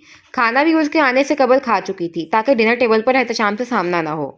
और फिर आखिरकार बज़ाहिर एहतशाम ने हाथ डाल दिए थे, क्योंकि राबिया से जीतना मुमकिन कहाँ था, मगर कोई था जो इसे शिकस्त दिए बिना भी उसकी जिद तोड़ सकता था। और एहतशाम को उसी के बनाए गए प्लान पर अमल करना था। मैं तुम्हारा साथ दूंगा राबिया, मगर मेरी एक शर्त है। रात को खाने से फारिग होकर वह अब उसके कमरे में मौजूद था। कैसी शर्त? बेड पर लैपटॉप में मसरूफ राबिया जहां उसकी पहली बात पर जी भरकर हैरान हुई थी, दूसरी बात पर सुनकर जरा चौंक कर सीधी हो बैठी। एहतशाम का यह अचानक बदलाव इसके लिए गैर मुतवक्किल था, मगर इस शर्त वाली बात ने उसे थोड़ा मोहताज जरूर कर दिया था। वो मैं तुम्हें तब बताऊंगा जब हम इस मिशन पर काम करना शुरू करेंगे। क्या तुम्हें मंजूर है? बगैर जाने कैसे? वो कुछ उलझी। क्या तुम्हें मंजूर है? एहतशाम ने अपनी बात पर जोर दिया, मगर एहतशाम वो गोमगों की कैफियत में मुब्तला थी। क्या तुम्हें मंजूर है? उसने दोबारा अपनी बात दोहराई। ठीक है, मंजूर है। आखिरकार वो मान गई थी। एहतशाम खुलकर मुस्कुराया। राविया ने लैपटॉप स्क्रीन से तवज्जो हटाकर एक गहरी नजर उसके मुस्कुराते चेहरे पर डाली, फिर वो उठ खड़ा हुआ। बाय द वे, अब तक नाराज हो मुझसे? जाने से पहले वो पूछना नहीं भूला था, क्योंकि कल राविया ने उसकी माफी पर कोई वाज़ेह जवाब नहीं दिया था। बिल्कुल। राविया ने रुख मोड़ लिया, मगर वो जानता था कि वो नाराज नहीं है, तो उसके लहजे का असर लिए बिना मुतमिन सा बोला। कोई बात नहीं, जल्द ही मान जाओगी। कहते हुए वो वापसी के लिए दरवाजे की जानिब बढ़ गया, मगर राविया ने अपना रुख दोबारा मोड़कर उसकी पश्त को जरूर देखा था। कुछ था उसकी मुस्कुराहट में जो उसे खटका था। ऐन इसी लम्हे बेड साइड टेबल पर पड़ा उसका फ़ोन बजा था। इन तमाम मामलात में उसे भूल गया था कि हफ्ते वाले दिन उसे उमर इकराम की पार्टी में जाना है, और हफ्ते के आने में सिर्फ एक दिन बाकी था। एक नज़र फ़ोन पर डालकर उसने मोबाइल साइलेंट पर कर दिया। वो कल से उसे मुसलसल कॉल्स कर रहा था, और राविया उसकी कॉल्स उठाने का इरादा बिल्कुल भी नहीं रखती थी। मसला उमर इकराम की मॉल में की गई बातें ना थीं, मसला उमर इकराम खुद था। उन बातों ने उसे वक्ती तौर पर डिस्टर्ब किया था, पर अब वो इस बारे में नहीं सोचना चाहती थी, और ये भी जानती थी अगर उसने कॉल रिसीव कर ली तो वो यकीनन उसे सख्त कुछ कह देगी। इसलिए उसे कॉल रिसीव ना करना ही बेहतर लगा। मोबाइल साइलेंट पर लगा करके लैपटॉप स्क्रीन गिराते हुए उसने सर बेडशीट की पश्चे टिकाकर आंखें मूंदी। न जाने एहतशाम क्या शर्त रखने वाला था। उसकी सोच का मरकज फिल वक्त यही मौजूद था। अगर राविया को यहीं छोड़कर इससे कुछ मील दूर उमर इकराम के घर में दबे पैर दाखिल हो तो मारे तैश की बुलंद होती उसकी साफ आवाज़ सुनाई देगी। छोटे छोटे कदम उठाते सेकंड फ्लोर पर मौजूद उसके कमरे में झांको तो हैरत का एक शदीद झटका लगेगा, जहां शदीद गुस्से के आलम में उसने अपना पूरा कमरा तहस नहस कर दिया था। तुम मुझे इग्नोर नहीं कर सकती राविया, उमर इकराम ऐसा कभी नहीं होने देगा। कहने के साथ अब की बार उसे अपना फोन पूरी शिद्दत से दीवार पर दे मारा, जो दीवार से टकराकर जमीन बोस हुआ था। स्क्रीन पर जा बजा लकीरें साफ नजर आ रही थीं। अगले ही पल वो अपने किसी मुलाजिम को हिदायत दे रहा था। हामिद दुरानी को पैगाम पहुंचाओ, साथ में पेंडिंग सही वक्त पर डिलीवर हो जानी चाहिए। और ऐसा कहते हुए इसके होंठों पर अपनी मखसूस मुस्कुराहट थी, मगर आंखों में मौजूद सर्द सा तासुर किसी तबाहकुन तूफान की नवीद सुना रहा था। मंजर था फिजा के घर के करीब ही वाक़ एक ओपन एयर रेस्टोरेंट का, जहां लगे टेबल्स में से एक पर राविया और एहतशाम और एक दूसरे के मुकाबले बैठे फिजा की राह तक रहे थे। एक बार फिर सोच लो राविया, एहतशाम ने मुहतात अंदाज में बात का आगाज़ किया। एहतशाम प्लीज़, वो कुछ आजिज़ आकर बोली। ठीक है, जैसे तुम्हारी मर्जी, मगर याद रखना तुम मुझे हमेशा अपने साथ खड़ा पाओगी। ये एक आखिरी कोशिश थी जो एहतशाम की तरफ से की गई थी, क्योंकि अब की बारी से वही करना था जो उसने उसे करने को कहा था। शुक्रिया, वो खुले दिल से मुस्कुराई। अगले चंद लम्हे यूं ही खामोश रहे। एहतशाम पुरसोच अंदाज में आगे चोटी की राविया को देख रहा था, और वो करीब ही एक मेज पर बैठे लड़का लड़की को। राविया, तुमने अब तक मुझे उस शख्स का नाम नहीं बताया। उसे जैसे याद आने पर अचानक ही पूछा था। खालिद लतीफ़ नाम है उसका। राविया ने अपनी तवज्जो एहतशाम की जानिब मबजूल करते हुए कहना शुरू किया। पिछले कुछ महीनों से इस मोहल्ले में रह रहा है और अकेला रहता है। आगे पीछे कोई नहीं है, ना ही कभी कोई मिलने आता है उससे। मोहल्ले वालों का कहना, और तुमने कहा था कि तुम सिर्फ नाम मालूम करने गई थी उसका। वो मजीद भी कुछ कह रही थी जब वो इसकी बात बीच में ही काट गया। राविया खज्जल हुई। छोड़ो इस बात को, मुझे बताओ तुम्हारी फिजा ने क्या वक्त पर ना पहुंचने की कसम खा रखी है? अपनी खफत को मिटाने के लिए उसने फौरन ये मौजू बदला था। वो उसे देखकर रह गया। मेरी फिजा। अगले ही लम्हे मदम सा मुस्कुराकर सवालिया आबरू अचकाए। क्यों, कुछ गलत कहा मैंने? वो इसकी मुस्कुराहट की वजह नहीं समझ पाई थी। गलत तो नहीं कहा खैर, मगर मुझे लगता है कबला इस वक्त है, क्योंकि मेरी शादी के कोई इम्कानात मुझे फिलहाल तो नजर नहीं आ रहे। वो सर्दगी से बोला। तुम कहो तो मैं मामू जान से बात करती हूँ, राविया ने खुले दिल से पेशकश की। वो अपना फैसला कभी नहीं बदलेंगे। अगर उन्होंने ठान लिया कि पहले आबिद की शादी होगी तो वो ऐसा ही करेंगे, और अब तो फुप्पो से भी बात कर चुके हैं। एहतशाम ने बहुत गौर से उसके चेहरे को देखते हुए कहा। शादी नहीं हो सकती मगर मंगनी तो हो सकती है ना? कुछ था उसके अंदाज में। एहतशाम जरा चौंका था। क्या मतलब? वो पूछे बगैर ना रह सका। मतलब ये कि मामू जान ने आबिद से पहले तुम्हारी शादी का मना किया है ना, मंगनी का तो नहीं। वो मुस्कुराकर उसे देख रही थी। जवाबन वो उलझा। क्या वो मंगनी के लिए राजी हो जाएंगे? अंदाज सवालिया था। ये सब तुम मुझ पर छोड़ दो और अपनी मंगनी की तैयारी शुरू कर दो। वो एकदम ही पुरजोश नजर आने लगी। तुम्हारे दिमाग में क्या चल रहा है राविया? उसकी आंखों की चमक एहतशाम से मख्फी ना रह सकी। मैंने कहा ना एहतशाम, तो तुम सब कुछ छोड़ो, बस मंगनी की तैयारी शुरू करो, बाकी सब मैं संभाल लूंगी। वो उसी अंदाज में बोली थी। एहतशाम खामोश हो गया, क्योंकि अगर वो कह रही थी कि वो संभाल लेगी तो वो जरूर उसके पास कोई प्लान होगा। राविया। एक बार फिर खामोशी का दौरानिया उनके बीच हाइल हुआ, जिसे इस बार भी एहतशाम की आवाज ने तोड़ा। वो जो दोबारा सामने वाले टेबल पर एक लड़का लड़की को देखने लगी थी, जरा सी चौंकी, मगर नजरें हनूस वहीं थी, न जाने क्यों, मगर उसकी निगाहें भटक भटक कर उनकी तरफ जा रही थी। कल मैंने तुमसे कुछ कहा था। एहतशाम ने नहायत ही नबे तुले अंदाज में इस मौजू की तरफ पहला कदम बढ़ाया। क्या कहा था? इसकी निगाहें अब भी वहीं थीं। शर्त। वो बस इतना बोला, और दूसरी जानिब राविया ने फौरन ही गर्दन मोड़कर मुकाबिल बैठे एहतशाम को देखा। अभी थोड़ी देर पहले तो मुझसे कह रहे थे कि तुम हमेशा मेरे साथ खड़े रहोगे। वो जताए बिना ना रह सकी। मैं अब भी यही कहता हूँ, मगर ये शर्त अपनी जगह है। वो संजीदा दिखाई देता था। कहो। वो बात एहतशाम से कर रही थी, मगर नजरें मुसलसल भटक कर उन लड़के लड़की की तरफ जा रही थी। लड़की का चेहरा वो साफ देख सकती थी। सर पर समेत स्कार्फ ओढ़े, आंखों पर स्याह गॉगल्स लगाए, वो 22-23 साल की इंतहाई पुरकशिश लड़की थी। इसके मुकाबिल बैठे लड़के का नीम रुख उसे दिखाई दे रहा था। किसी का गुमान गुजरा था उसे उस लड़के पर। तुम अच्छे से जानती हो कि वो खतरनाक है, मगर फिर भी तुमने उसके खिलाफ सबूत इकट्ठा करने का फैसला किया है, और मैं तुम्हारा साथ देने के लिए तैयार हूँ राविया। मगर वो बहुत ही मुताद अंदाज में ठहर ठहर कर बोलते हुए रुका। मगर क्या? राविया ने सवाल आबरू अचकाए। मगर ये कि हम ये काम अकेले नहीं कर सकते, हमें किसी की मदद की ज़रूरत पड़ेगी। वो बहुत संजीदगी से अपनी बात का आगाज़ कर रहा था। मसलन किसकी? वो इसकी बात समझ नहीं पाई। कोई ऐसा शख्स जो इन मामलात को हमसे बेहतर समझता हो। वो आहिस्ता आहिस्ता असल बात की तरफ आने लगा। कौन हो सकता है? राविया ने पुरसोच अंदाज में उसकी जानिब देखा। चंद लम्हे मुकम्मल खामोशी से उसके तासुरात का जायजा लेने के बाद एहतशाम ने आहिस्तगी के साथ कहा। आबिस हैदर अली। बिल आखिर एहतशाम ने अपना पत्ता फेंक चुका था। राविया ने बेचैनी से पहलू बदला। क्या कहना चाहते हो तुम? खुलकर कहो। उसके माथे पर बैक पर कई शिकनें उभरी। मेरा मतलब है राविया, सिर्फ आबिस ही है जो इस सब में हमारी मदद कर सकता है। दोनों हाथों को बाहां मिलाए मेज पर रखते हुए थोड़ा आगे को हुआ। हम इनके बगैर भी ये काम कर सकते हैं। इन दोनों को भूल गया था कि वो यहाँ फिजा का इंतजार कर रहे थे। ये तुम भी जानती हो और मैं भी कि हमारे लिए उस शख्स के खिलाफ सबूत इकट्ठा करना तकरीबन नामुमकिन है, बजाय इसके कि आबिस हमारे साथ हो। वो इसकी गहरी बुरी आंखों में देखते हुए कह रहा था या जिता रहा था, वो समझ ना पाई। तुम आखिर चाहते? कहने के दरमियान ही उसकी नज़र दोबारा से सामने की जानिब उठी तो अल्फाज बीच में ही टूट गए।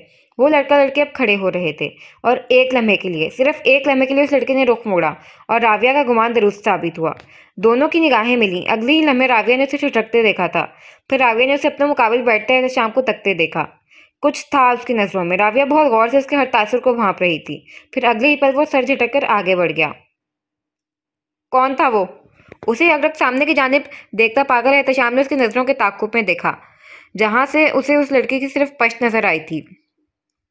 उमर इकराम का पीए पुरसोच अंदाज में उसकी पश्त को तकते वो बहुत ही मध्यम आवाज में बोली, तुम जानती हो उसे? एहतशाम ने हैरत से उसे देखा।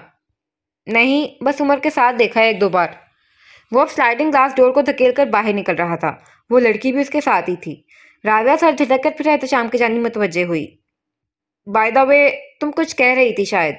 एहतशाम ने जैसे उसे याद दिलाया। मौजूद गुफ्तगू याद आने पर राविया गहरी सांस भरकर रह गई। वो जानती थी एहतशाम इतनी आसानी से इस मौजू को नहीं भूलेगा, ना इसे भूलने देगा। कल तक वो ये सोचकर हैरान थी कि एहतशाम इतनी आसानी से मान कैसे गया, मगर अब वजह जान चुकी थी। वो राविया की मदद के लिए राजी हुआ था क्योंकि वो जानता था राविया को इस वक्त उसकी मदद की ज़रूरत है और वो उसकी कही किसी भी शर्त को मान लेगी। ये सब करके वो यकीनन इसके और आबिद की दोस्ती बहाल करना चाहता था। राविया को कम अज़ कम यही लगा, मगर एक चीज़ थी जिससे वो अनजान थी कि एहतशाम सिर्फ उस शख्स के कहे पर अमल कर रहा है। मैं तुमसे सिर्फ इतना कहूँगी एहतशाम कि तुम जो कह रहे हो वो मुमकिन नहीं है। राविया ने एक एक अल्फाज पर जोर दिया।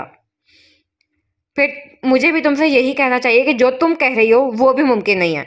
एहतशाम ने उसी का जवाब उसे लौटाया था। तुम्हें क्या लगता है कि वो हमारी मदद के लिए तैयार बैठे हैं? तुम एक फ़ोन घुमाओगे और वो जी हजूर करके आ जाएंगे? अंदाज में तमस्कर था। पुप्पो बता रही थी कि वो छुट्टियों पर आने वाला है। एहतशाम ने उसकी मालूमात में इजाफा किया था। एक पल के लिए राविया कनक हुई। हमें मदद की ज़रूरत अभी है और फिलहाल तो वो यहाँ नहीं है। इट्स मीन वो हमारी हेल्प नहीं कर सकते। सो बात ख़त्म। बहुत आसानी से उसने सारी बात समेट दी थी। एहतशाम ने तासुब से उसे देखा। ऐसे मत देखो, सही कहा है मैंने। अब वो यहाँ है ही नहीं तो कैसे हमारी मदद करेंगे? उसकी नज़रों को खुद पर महसूस करके वो फौरन ही बोली, और अगर वो यहाँ होता तो तुम मान जाते उससे मदद लेने के लिए? वो कुछ बिगड़ कर बोला, और राविया से बेहतर कौन जानता था कि यह सवाल नहीं है। फिर वो खामोश रही। बहुत देर तक एहतशाम को लगा वो जवाब नहीं देगी। जब वो बोली, मान जाती। उसके लहजे में छुपा कुर्ब एहतशाम तक साफ पहुंचा था। उसने चौंक कर नजरें उठाई। राविया की आंखों में उसे किरचियां सी बिगड़ती नजर आई थीं और एहतशाम को एहसास हुआ कि वो क्या बोल गया था। मेरा मतलब ये नहीं था। काफी देर बाद वो कुछ शर्मिंदगी से बोला, कुछ और बात करो एहतशाम। राविया ने रुख मोड़ लिया। फिर कब फिजाई कब एहतशाम ने उसे तमाम बातें डिस्कस की उसे नहीं याद था। वो बाकी सारा वक्त खामोश रही थी। एहतशाम ने भी उसे बोलने पर मजबूर नहीं किया था क्योंकि जाने अनजाने में वो इसकी वजह से हर्ट हुई थी, और वैसे भी उसका प्लान राविया को इस शर्त में मसरूफ रखकर कुछ अरसे तक इस बात को टालते रहना था, ना कि इस शर्त पर राजी करना या हर्ट करना। अलबत्ता फिजा ने उसकी मुसलसल खामोशी और काली जहनी को बहुत शिद्दत से महसूस किया था, मगर सवाल वो भी नहीं कर पाई थी। न्यूज़ एंकर मुसलसल 10 मिनट से एक ही खबर दोहराई जा रही थी और लाउंज में बैठे तमाम नफूस बेयकीनी से टीवी की चलती स्क्रीन को देख रहे थे। कराची पर दहशतगर्दों का एक और वार। शहर के एक पब्लिक पार्क में नस्ब बारूदी मवाद के फटने से जोरदार धमाका। धमाके में 12 अफराद हलाक और 25 अफराद जख्मी। मजीद हलाकतों का खदशा। नाजरीन, आपको बताते चलें कि पिछले 6 महीनों में दहशतगर्दी का ये तीसरा वाकया है। कानून नाफिज करने वाले इदारे मुतहर्रिक वज़ीर आज़म ने वाकये का नोटिस ले लिया। हर बात पर जोर देती वो चिल्ला चिल्लाकर खबरें पढ़ रही थी जब राना फवाद ने रिमोट उठाकर म्यूट का बटन दबा दिया। एहतशाम और राविया किसी ख्वाब से चौंके थे। अब सिर्फ न्यूज़ एंकर के होंठ हिलते दिखाई देते थे, मगर इसके बावजूद भी वो लोग जानते थे वो क्या कह रही है। या अल्लाह रहम। हवास में लौटते ही रावी ने दहल कर कहा, खुदा गारत करे इन लोगों को। यह एहतशाम था, जबकि राना फवाद बिल्कुल खामोशी से किसी गहरी सोच में थे। फिर वो उठ खड़े हुए। राविया और एहतशाम ने एक बारगी से उन्हें तासुफ से देखा। दुआ करो बेटा, अल्लाह पाक उनके लवाहिकीन को सब्र अता करे। उनका अंदाज शिकस्त खुर्दा सा था। आमीन। एहतशाम और राविया यकजुबान बोले। अगर इन तीनों लोगों को यही छोड़कर मीलों दूर तामीर शुदा उस खंडर सी इमारत के तय खाने में हो तो मौत का सा सन्नाटा महसूस होगा। वहां मौजूद हर शख्स एक दूसरे से नजरें चुराए फिर रहा था। हम नाकाम हो गए बीआर। स्क्रीन पर उभरते मंजर को देखकर एक नौजवान लड़के ने उसे मुखातिब किया, जो बुत बना खड़ा इन दिल दहला देने वाले मनाजिर को देख रहा था। मुठियां सख्ती से भींच रखी थीं, रगें तन गईं, आंखों से खून उबलता महसूस होता था। हमें नाकाम नहीं होना चाहिए था एजेंट C4। हम जानते थे कहीं अटैक होने वाला है, मगर हम फिर भी नाकाम रहे। अपने मुल्क के दिफा में इतनी बड़ी चूक कैसे की हमने? वो तकलीफ से कह रहा था। अपनी तरफ से हमने पूरी कोशिश की थी बीआर, मगर ये बात हैरान कुन है कि इस दफ़ा सुल्तान ने खालिद लतीफ़ को भी अटैक की जगह के मतलब कुछ नहीं पता लगने दिया। कहीं इन्हें शक तो नहीं हो गया कि हमने उस पर वॉच रखा हुआ है? एक लड़के ने कब से जहन में गर्दिश करता सवाल पूछा था। सुल्तान के पास अगर इतनी अकल होती वो अपनी पार्टी में होने वाले इख्तलाफात के दौरान अपने सबसे काबिल एमएनए को मुखालिफ पार्टी में शामिल नहीं होने देता। इसे ऐसा करने का अगर किसी ने कहा है तो वो यकीनन उसका पार्टनर है। बीआर ने लड़के की बात रद्द की थी। तो अब हमें क्या करना चाहिए? उसी लड़के ने फिक्रमंदी से पूछा। हमें अपने मिशन में तेजी लानी है, उनके खिलाफ सबूत इकट्ठा करने में तेजी लानी है, उनके गेट घेरा मजीद तंग कर दो। उनकी शिकस्त का वक्त अब करीब है, चाहे जान भी क्यों ना चली जाए। इन्हें जहन्नुम वासिल करके ही दम लेंगे। क्या आप सब मेरे साथ हैं? उसने एक एक लफ्ज पर जोर देते हुए बुलंद आवाज से कहा।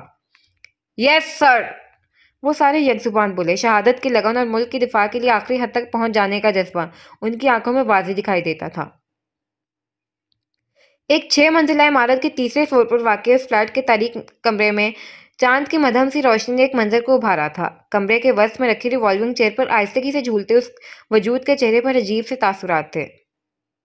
बस इसी तरह मेरे बताए गए मंसूबों पर अमल करते रहो सुल्तान शहबाज। अगले इलेक्शन में तुम्हें पावर में आने से कोई नहीं रोक सकता। दफातर उसकी आवाज़ गूंजी। तुम मेरी मदद क्यों कर रहे हो आखिर? फोन के स्पीकर पर जो उसे दाएं जानिब की कोहनी को कुर्सी के हैंडल पर टिकाकर चेहरे के करीब रखा था, सुल्तान का संजीदा लहबो लहजा उभर कर कमरे की दीवारों से टकराया। तुम्हारे इक़्तिदार में आने से मुझे जो फायदा होगा इसका तुम अंदाजा भी नहीं कर सकते। उस शख्स के चेहरे पर अब भी कोई खास तासुरात ना थे। कैसा फायदा? दूसरी जानिब से पूछा गया। पैसा मेरी जान, पैसा। आपके वो फातिहाना अंदाज में मुस्कुराया, आंखों में चमक सी दर आई थी। तुम बाखूबी जानते हो कि मुल्क के लिए तुम कैसे हुक्मरान साबित होने वाले हो। इसके बावजूद तुम्हें इक़्तिदार में क्यों लाया जा रहा है और कौन लाना चाहता है, इसका अंदाज़ा तुम्हें अच्छे से है। वो हनूज मुस्कुरा रहा था। सिर्फ पैसे के लिए कोई अपने मुल्क से गद्दारी नहीं कर सकता। दूसरे जानिब से चोट की गई, जबकि इस शख्स की मुस्कुराहट में रत्ती भर भी फर्क नहीं आया था। उस सवाल ने जैसे उसे महसूस किया था। जब तुम ताकत के लिए अपने मुल्क से गद्दारी कर सकते हो तो मैं पैसे के लिए क्यों नहीं कर सकता? जबकि मैं ये सिर्फ जानता हूँ कि ताकत सिर्फ उसी के पास होती है जिसके पास पैसा हो। अब उस गुफ्तगू में उसे मजा आने लगा था। तुम पहले से ही काफी मालदार हो, फिर मजीद दौलत की ख्वाहिश? एक और सवाल पूछा गया। जवाब तुम्हारे सवाल में ही है सुल्तान। दौलत जितनी भी हो कम ही लगती है। वो दिलचस्पी से मुस्कुराया। एक आखिरी सवाल। एक बार फिर स्पीकर पर आवाज उभरी। इस तरह मुल्क के हालात खराब करवा कर मुझे इक़्तिदार में कैसे लाओगे? कुछ उलझकर पूछा गया था। मैंने सही सुना था तुम्हारे बारे में। तुम काफी से भी ज्यादा बेवकूफ हो। उसने कहका लगाया था, एक खोखला कहका जो कमरे के दरो दीवार से टकराता पूरे में गूंजा था। फिर खुद पर काबू पाता दोबारा बोलने लगा। मौजूदा हुकूमत से अवाम की बहुत सारी उम्मीदें वाबस्ता थी सुल्तान, मगर दहशत गर्दी के इन बढ़ते वाक़यात ने अवाम की सारी उम्मीदों को चिकनाचूर कर दिया है। इन वाक़यात से जहाँ मईशत मुतासिर हो रही है वहीं सियाहत को गहरा धचका पहुँचा है। दूसरे ममालिक हमसे ज़्यादती ताल्लुकात नहीं रखना चाहते।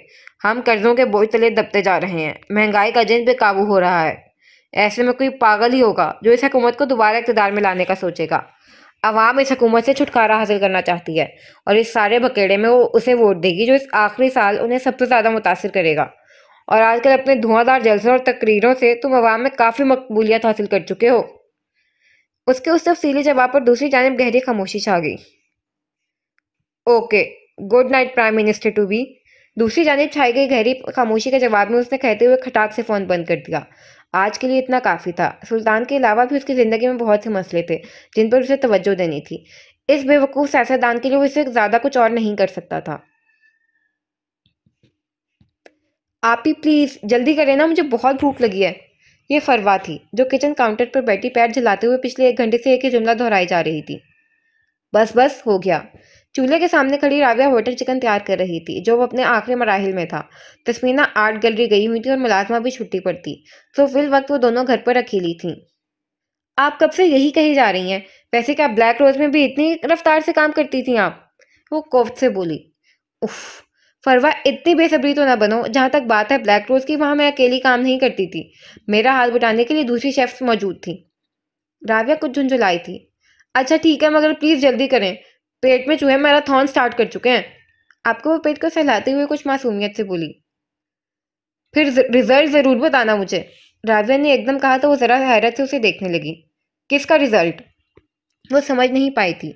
अभी अभी तुमने कहा ना चूहे मैराथन स्टार्ट कर चुके हैं। अब कोई ना कोई तो इस मैराथन में जीतेगा ना। राविया ने कहा। फरवा ने शाक की नजरों से उसे देखा। कसम से बड़ा ठंडा जोक था आपी, आप बिल्कुल भी फनी नहीं है। राबिया के चलते हाथ थमे उसने गहरी घूरी से फरवा को नवाजा और अगले ही पल फरवा खुलकर हंस दी। अच्छा, आपको पता है आपी, कल मेरी आबिद भाई से बात हुई। मौजूद गुफ्तगू बदलती दिलचस्पी से राबिया को काम करता देख वो बोली। डोंगे में निकाले गए बटर चिकन को गार्निश करते राबिया के हाथ सिर्फ एक लम्हे के लिए थमे थे। अच्छा, आवाज़ मध्यम थी।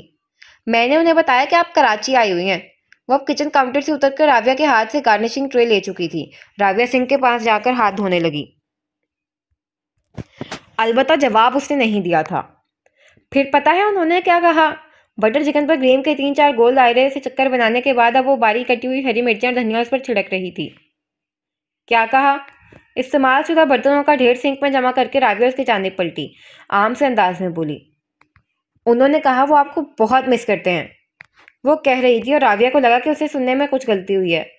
क्या कहा उन्होंने? राबिया ने चौंक कर उसे देखा। वही जो आपने सुना। वो अब डोंगा उठाकर बाहर निकलने लगी थी कि ऐन इसी वक्त उसकी चीख निकली। आपी प्लीज छोड़े मेरा कान।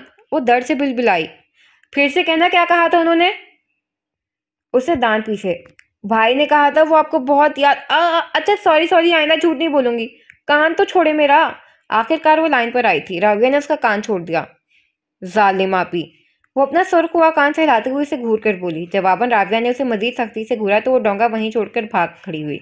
मगर अगले 15 मिनट बाद ही सब कुछ भुलाए वो दोनों किचन के करीब ही लगे चकोर डाइनिंग टेबल पर बैठी बटर चिकन से इंसाफ कर रही थी। रात आहिस्ता आहिस्ता सिरकती जा रही थी। आसमान पर टिमटिमाते तारों का भी पूरा झुंड अब बाहर निकल आया था। ऐसे में तस्मीना के स्याह सफ़ेद रो हाउस में शाम की गाड़ी दाखिल हुई और फिर अगले 10 मिनट बाद उस गाड़ी को फिर बाहर निकलती दिखाई दी थी। मगर अब की बार इसकी फ्रंट सीट पर राबिया भी मौजूद थी। वो ऑफिस से वापसी पर उसे लेने आया था। तकरीबन 20 मिनट की ड्राइव के बाद उसने गाड़ी राना फवाद के पोर्च में आकर रोकी थी।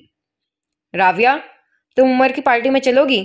गाड़ी रोकते उसने उमर इकराम की कल होने वाली पार्टी के मुतालिक बात छिड़ी तो वो बाहर निकलने ही लगी थी, दोबारा उसकी जानिब घूमी। मैं ज़रूर चलूंगी कल। तुमसे कहा था ना मैंने, मैं बुज़दिल नहीं हूँ। एक क्रिमिनल से ना डरी तो उमर इकराम की बातों से डर जाऊंगी क्या? उसे भी पता चलना चाहिए कि वो अपनी बातों से मुझे परेशान नहीं कर सकता। वो अज़म से बोली। That's good. एहतशाम खुले दिल से मुस्कुराया। दूसरी जानिब अब की बार वो खामोश रही थी। बज़ाहिर ये कहना आसान था, मगर उस वाक़ये के बाद अब उमर इकराम का सामना करना उसके लिए एक कठिन मरहला था। वो दोनों अब गाड़ी से बाहर निकल रहे थे। राबिया एहतशाम की किसी बात पर खिलखिला कर हंसी। टेरेस पर खड़ी समरीन ने इसी मंजर को अपनी आंखों में कैद किया था। बेख्तियार उनके दिल ने एक ख्वाहिश की जिससे शायद वो खुद भी अनजान थी। उनकी तमाम सोचों से बेखबर राबिया और एहतशाम अब अंदर दाखिल हो रहे थे। जब किसी बात की याद आने पर एहतशाम ने राबिया को पुकारा। राबिया। वो जो कंधे पर लटके अपने पर्स में कुछ तलाश करती उससे चंद कदम आगे निकल गई थी, दोबारा पलटी। हाँ कहो। उसकी नजरें अब भी पर्स की जानिब ही थीं। फुप्पो ने तुम्हें कुछ बताया? उसे समझ नहीं आई थी कि बात का आगाज कैसे करे।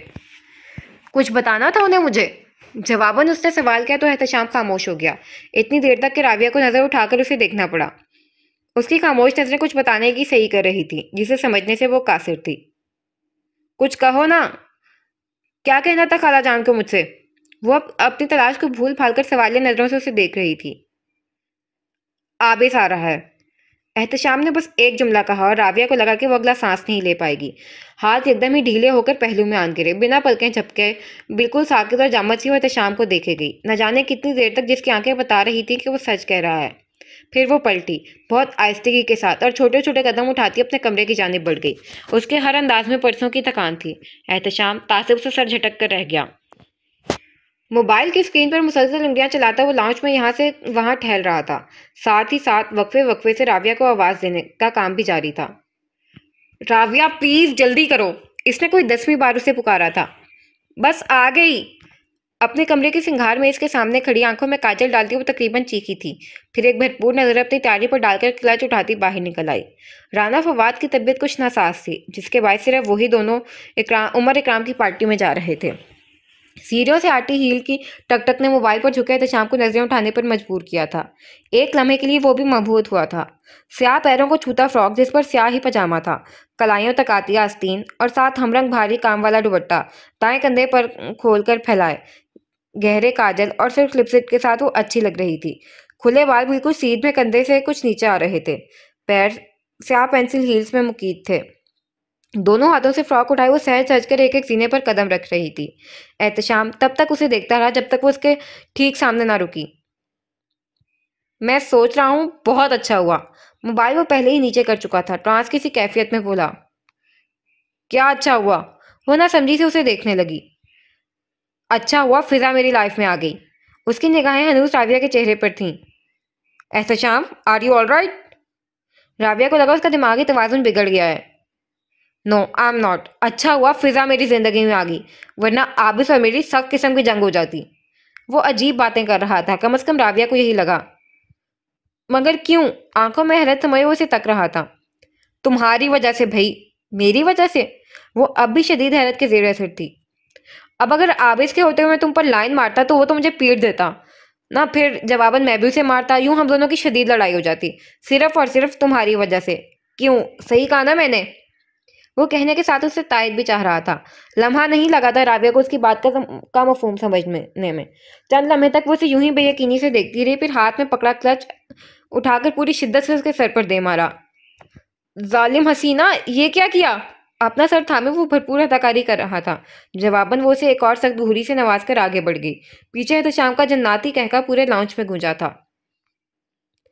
हॉल की डेकोरेशन पर जी भरकर पैसा खर्च किया गया था। डेकोरेशन में सबसे ज्यादा जिस चीज का इस्तेमाल था वो सफेद गुलाब थे। न जाने कितनी ही तादाद में जगह जगह सफेद गुलाब नजर आ रहे थे। पूरा हॉल फूलों की खुशबू से मुअत्तर था। सफेद गुलाब और मुख्तलिफ बरकी कमकों से सजा ये हॉल उमर इकराम के घर का ही हिस्सा था। हर आने वाले शख्स उमर इकराम को इसकी कामयाबी पर मुबारकबाद पेश कर रहा था, मगर राबिया जानती थी कि वो यहाँ उमर की कामयाबी का जश्न मनाने नहीं आई। वहां आने के लिए इसके पास दो वजूहात थी। पहला, वो नहीं चाहती थी कि उमर को लगे इसकी बात ने राबिया को डिस्टर्ब किया है, और दूसरा, उसे अपनी मम्मी से कही गई बात निभानी थी कि वो कुछ दिनों तक इकराम अंकल के घर चली जाएगी। राबिया, मेरी बेटी कैसी हो? ये अंकल इकराम थे जो इसे अंदर आता देख उसकी जानिब आए थे। एहतशाम पहले ही अंदर जा चुका था। उनका यह अंदाज राबिया के लिए बिल्कुल नया था। अलबत्ता बात जो भी थी, मगर बड़ों का एहतराम उस पर फर्ज था, इसलिए वो भी सब कुछ भुलाए पूरे दिल से उनसे मिली। अल्हम्दुलिल्लाह, मैं बिल्कुल ठीक हूँ। आप कैसे हैं अंकल? वो मुस्कुराकर पूछ रही थी। मैं भी बिल्कुल ठीक हूँ, और अब मेरी बेटी को देखकर मजीद ठीक हो गया हूँ। उनका हर एक अंदाज राबिया को चौंका रहा था, मगर बज़ाहिर उसने चेहरे से मुस्कुराहट जुदा नहीं होने दी थी। मेहमान ग्रुप्स की सूरत में यहाँ वहाँ बिखरे हुए थे। वेस्टर्स मुस्तैदी से अपने काम में मशगूल सबको ड्रिंक्स सर्व कर रहे थे।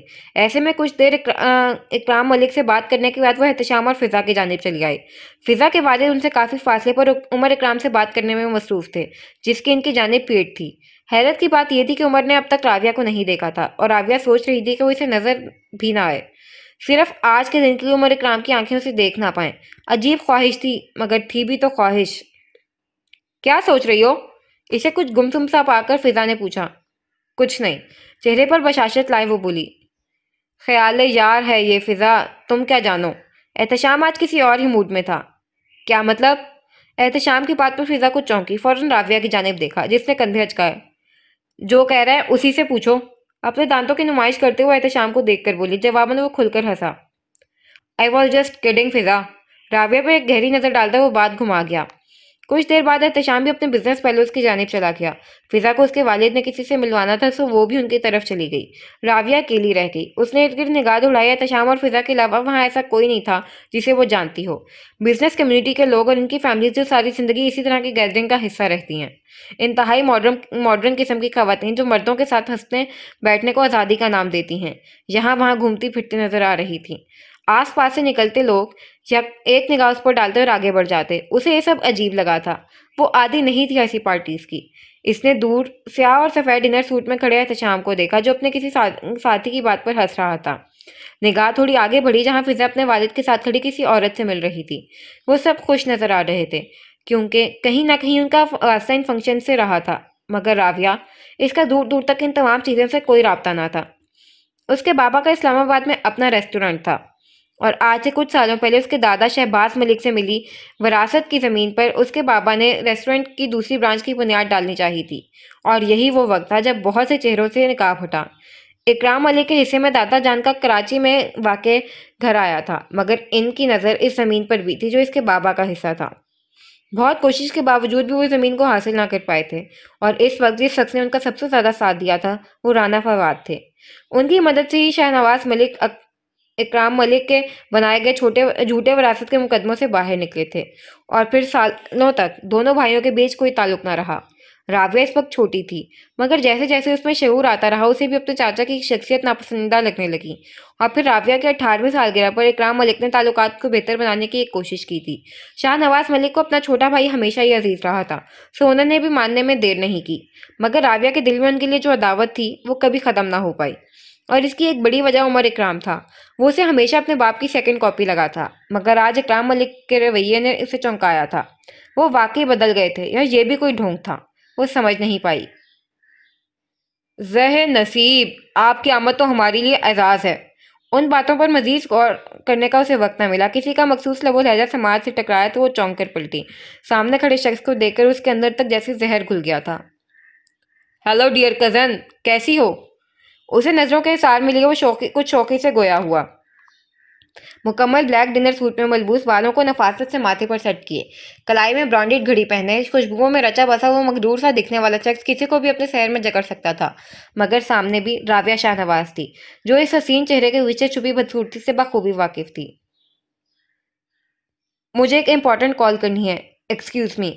वो उसे मुकम्मल अंदाज करते हुए आगे बढ़ने लगी थी जब उसके ठीक सामने आकर वो उसका रास्ता रोक गया। राबिया बेख्तियार ही 2 कदम पीछे हटी थी। जहां बहुत से लोग उनके जानिब मुतवज्जे हुए, वहीं राबिया ने एक सख्त नज़र उस पर डाली। ऐसे मत देखो राबिया, इन नज़रों से मैं पहले ही घायल हूँ। शैतानी मुस्कुराहट थी उसके चेहरे पर। राबिया को यकदम ही उससे खौफ महसूस हुआ। How dare you to stop me like this? मुश्किल खुद को कंपोज करते हुए वो बोल पाई। अभी मैंने अपनी जुर्रत दिखाई ही कहाँ है तुम्हें? पास ऐसे गुजरते वेटर की ट्रे से उसने एक ड्रिंक का गिलास उठाया था। लेट मी गो। लब भींचे वो बोली। पहले मेरी बात सुन लो, फिर बेशक चली जाना। मुझे तुम्हारी कोई बात नहीं सुननी, समझे तुम? वो तकरीबन कुर्राई थी। पास से गुजरते लोगों ने मुड़कर उन दोनों को देखा था।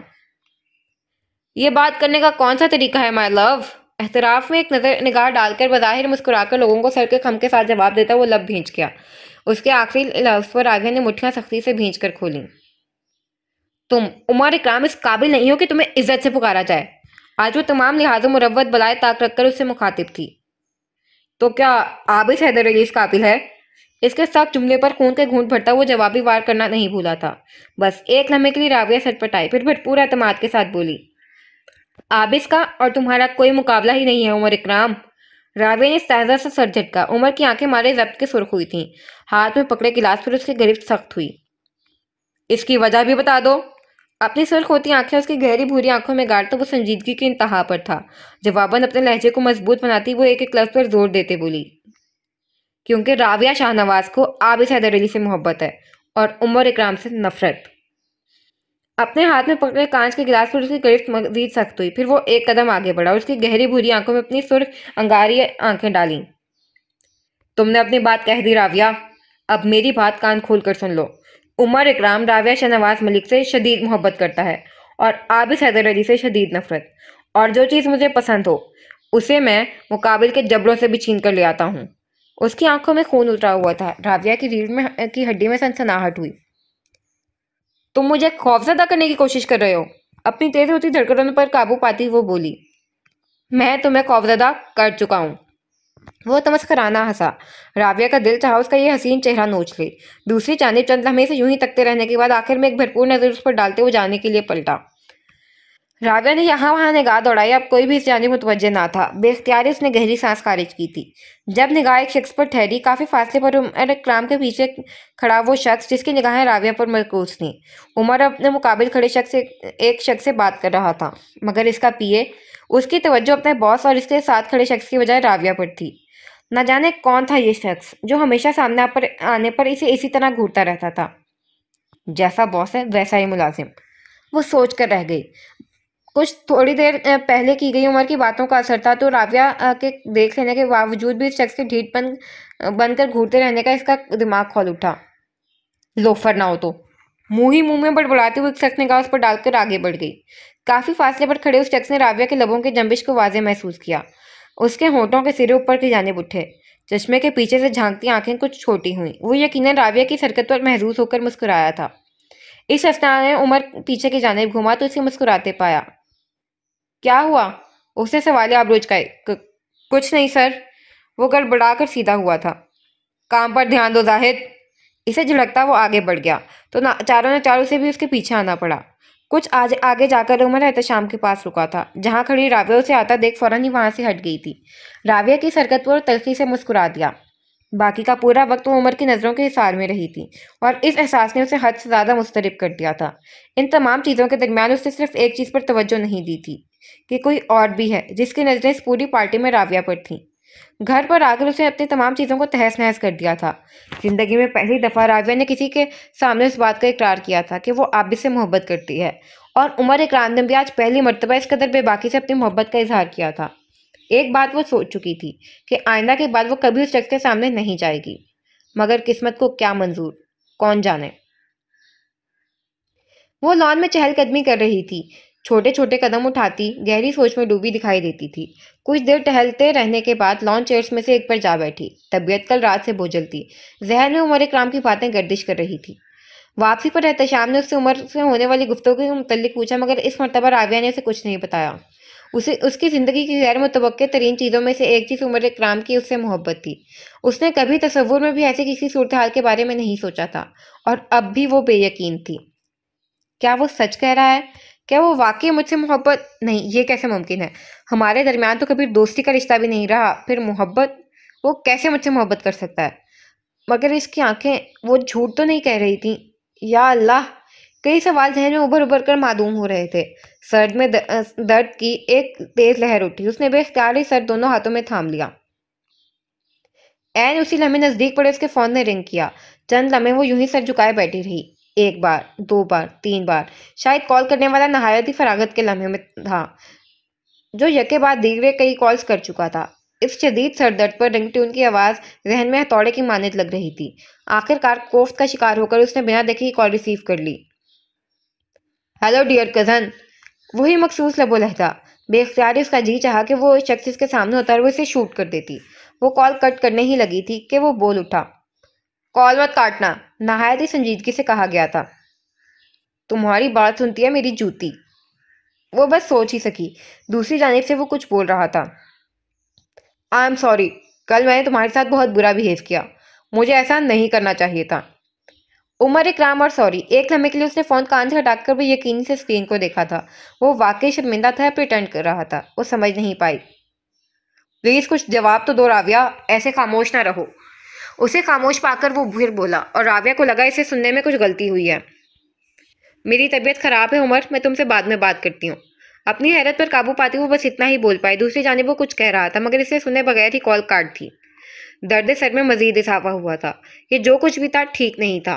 बेबसी सी बेबसी थी कि एक आंसू आंख से फिसलकर गार्ड पर लुढ़क गया। पिछले कुछ दिनों से इसकी जिंदगी पे दर्द तूफान आ रहे थे, और वो एक शख्स जो उसे हर तूफान से महफूज रखता था उसके साथ नहीं था, और बहुत से मसाइल इसीलिए थे कि वो उसके साथ नहीं था। डार्क ग्रे रंग के इम्तजाज पर बने इस पुरतश ऑफिस के रूम में अंदर आओ तो जहां एग्जेक्टिव चेयर पर बैठे उस शख्स ने बेयकीनी से फोन को देखा, जो राविया अभी अभी उसके मुंह पर बंद कर चुकी थी। मगर उसे गुस्सा नहीं आया, क्योंकि जो कुछ वो सोचे बैठा था इस पर अब उसे तहम्मुल से काम करना था। मगर वो ये बात भूल गया था कि तहम्मुल का लफ्ज़ उसे छू कर भी नहीं गुजरा था। उमर इकराम से होने वाली गुफ्तगू के बाद वो सीधा अपने कमरे में आई थी। सबसे पहला काम जो उसने किया था वो अपने फ़ोन को स्विच ऑफ करना का था, क्योंकि फ़िलहाल वो किसी से भी कोई बात नहीं करना चाहती थी, और उसे ये भी डर था कि कहीं उमर कहीं दोबारा कॉल न कर ले। नीचे से आते वक्त वो समरीन से पेन किलर लेकर खा चुकी थी। समरीन ने उसे आराम करने का कहा था, सो वो तमाम ख्यालात को मुश्किल जहन से झटकती थके हुए अंदाज में बेड पर लेट गई। फिर कब इसकी आंख लगी और वो कितनी देर सोती रही इसे नहीं मालूम था। आंख जब खुली तो कमरे में मुकम्मल अंधेरा था। चंद लम्हे वो यूं ही अंधेरे में किसी गैर मरई नुक्ते को खोजती रही। फिर जहन के कुछ बेदार होने पर हाथ बढ़ाते हुए bed side table lamp on किया। कमरे में हल्की हल्की सी रोशनी फैलती चली गई। फिर वो उठ बैठी। बेड के ऐन सामने वाली दीवार पर लगी वॉल क्लॉक पर नजर पड़ी तो उसे शदीद हैरत हुई। दोपहर 2:30 वो पेन किलर लेकर सोई थी, और इस वक्त घड़ी रात के 8 बजा रही थी। वो हैरत ज़दा थी कि वो कैसे इतनी देर सोती रही, और क्या कोई इसको उठाने भी नहीं आया। नजरें हनूज सामने दीवार पर ही थीं। ये दीवार उसे हमेशा ही खाली खाली लगती थी। वजह इस्लामाबाद में अपने रूम में बेड के ठीक सामने वाली दीवार पर लगी वो 6 पेंटिंग्स थीं। राविया सर झटक कर उठ खड़ी हुई। अगले 15 मिनट बाद वो फ्रेश होकर रूम से बाहर निकली थी। उसकी तबीयत अब काफ़ी हद तक संभल चुकी थी, मगर आंखों में एक अजीब सी पसरमुर्दगी थी। सीढ़ियों के बिल्कुल साथ वाला कमरा उसका था। ये सीढ़ियां नीचे लाउंज की तरफ जाती थीं। कमरे से बाहर निकलते ही उसे लाउंज से कुछ लोगों की बातों की आवाजें सुनाई दी। शायद कोई गेस्ट आए हैं, वो सिर्फ सोच ही सकी क्योंकि अगली आने वाली आवाजें उसकी कुव्वत गोयाई सलब कर ली थी। 7 साल, 7 साल बाद वो उस आवाज को सुन रही थी, कभी जिसको सुने बगैर उसका दिन मुकम्मल नहीं होता था। दिल की वीरान बंजर जमीन पर ठंडी फवार सी पड़ने लगी। उसे लगा किसी ने उसे जिंदगी की नवीद सुना दी है। वो आवाज नहीं थी, बहार की आमद का पैगाम था। इतराफ की हर चीज खिल उठी थी, हर एक शय में जान आ गई थी। उसने कदम उठाना चाहा, वो हिल नहीं पाई। इसने खुद को घसीटना चाहा, वो खुद को घसीट नहीं पाई। उससे पहले वो वहीं बैठती चली जाती। एक बार फिर वो जिंदगी से भरपूर आवाज उसके समाज से टकराई और एक अनदेखी अनजानी सी कुव्वत उसके रगो पैर में सरायत कर गई। उसे ट्रांस की सी कैफियत में कदम बढ़ाए, पैर खुद ब खुद उठ रहे थे। वो ठहर ठहर कर जीने उतरने लगी, निगाहें बेचैन हुई थीं उस शख्स के दीदार के लिए। फिर आखिरी जीने पर पहुंचकर जो नजरें उठीं तो झुकना भूल गईं। सामने वो अपनी तमाम तर वजाहत लिए सोफे पर विराजमान था। वहां मजीद लोग भी मौजूद थे, मगर उसकी निगाहें सिर्फ उस एक शख्स पर ठहरी थीं। 7 साल कहीं खो गए थे। उसे लगा वक्त आज भी वही है। वो आज भी वही राविया है जिसकी आबिस को देखे बगैर सुबह नहीं होती थी। इसकी आवाज़ सुने बगैर उसका दिन मुकम्मल नहीं होता था। वो यकटक उसे देख रही थी, सियाह जीन्स पर सफ़ेद बटनों वाली शर्ट में मलबूस, शर्ट की आस्तीनों को कोनियों तक फोल्ड किए, पैर के ऊपर पैर चढ़ाए, वो एक शान से वहां विराजमान था। उसकी स्याह चमकदार आंखें थीं बेहद चमकदार, गंदमी रंगत, कशिश नकूश और कसरते जसामत, मजीद उस पर फौजी कट हेयर स्टाइल। वो हुसन का मुजस्मा तो ना था, मगर उसकी शख्सियत सामने वाले को मरूब जरूर कर देती थी। वो आज भी वैसा ही था या शायद बदल गया था। राविया अंदाजा न लगा पाई। निगाहें सामने बैठे शख्स पर से हटने से इनकारी थीं कि एन इसी लम्हे तस्मीना की नजर उस पर पड़ी। राविया, मेरा बच्चा, वहां क्यों खड़ी हो? इधर आओ। इनके अंदाज में ऐसी खुशी थी कि बयान करना मुश्किल था। जहां सबकी नजरें उसकी जानिब उठी, वहीं आबिस हैदर अली ने भी निगाहें उठाईं। दोनों की नजरें मिली थीं। राविया के दिल की दुनिया तहोबाला हो गई थी। उन आंखों में देखते हुए उसे बहुत से मनाजिर याद आए थे। उसने कदम आगे बढ़ाए, नजरें हनूज उसी पर थीं। राविया शहनवाज मलिक को आबिस हैदर कभी भूल नहीं सकता। जाने से पहले उसने कहा था, आबिस, मुझे आइसक्रीम खानी है। उसकी हमेशा की फरमाइश। मुझसे नाराज मत हुआ करो राविया, तुम्हारी नाराजगी मैं बर्दाश्त नहीं कर सकता, वो कहा करता था। आपसे बुरा कोई है भी नहीं। इसको तंग करते राविया के अल्फाज। आबिस हैदर अली से अगर कोई टक्कर ले सकता है तो वो सिर्फ और सिर्फ राविया शाहनवाज मलिक है। तंग आकर कही गई उसकी बात। आप अच्छे हैं, मगर उमर मुझे जहर से भी ज्यादा बुरा लगता है। एक बार उसने आबिस से कहा था, तुम्हारी हिम्मत कैसी हुई कि तुम उस पर हाथ उठाओ? उमर को थप्पड़ मारता आबिस। मुझे चोट आई है आबिस, रोते हुए उमर की शिकायत करती राविया। तुम मेरी दोस्त हो राविया, अक्सर कहा गया आबिस का जुमला। मैं अब आपसे कभी बात नहीं करूंगी। राविया की मखसूस धमकी जो अक्सर नाराज होने पर उसे दिया करती थी। तुमने सोच भी कैसे लिया कि मैं तुम्हें खुद से दूर जाने दूंगा? आबिस की उसके लिए जज्बातियत, मनाजिर, आवाज़ें, लम्हात, सब कुछ आपस में गड़मड़ हो रहे थे।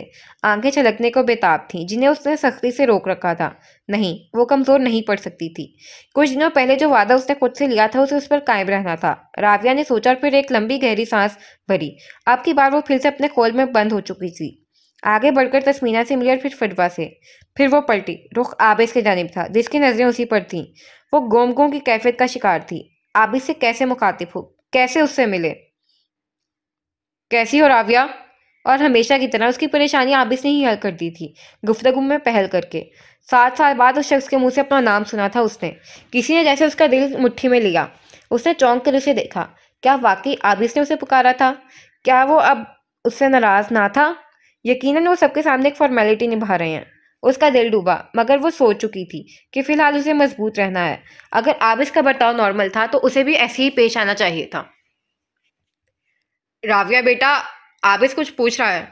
राना फवाद की आवाज पर वो अपनी सोचों से बाहर आई।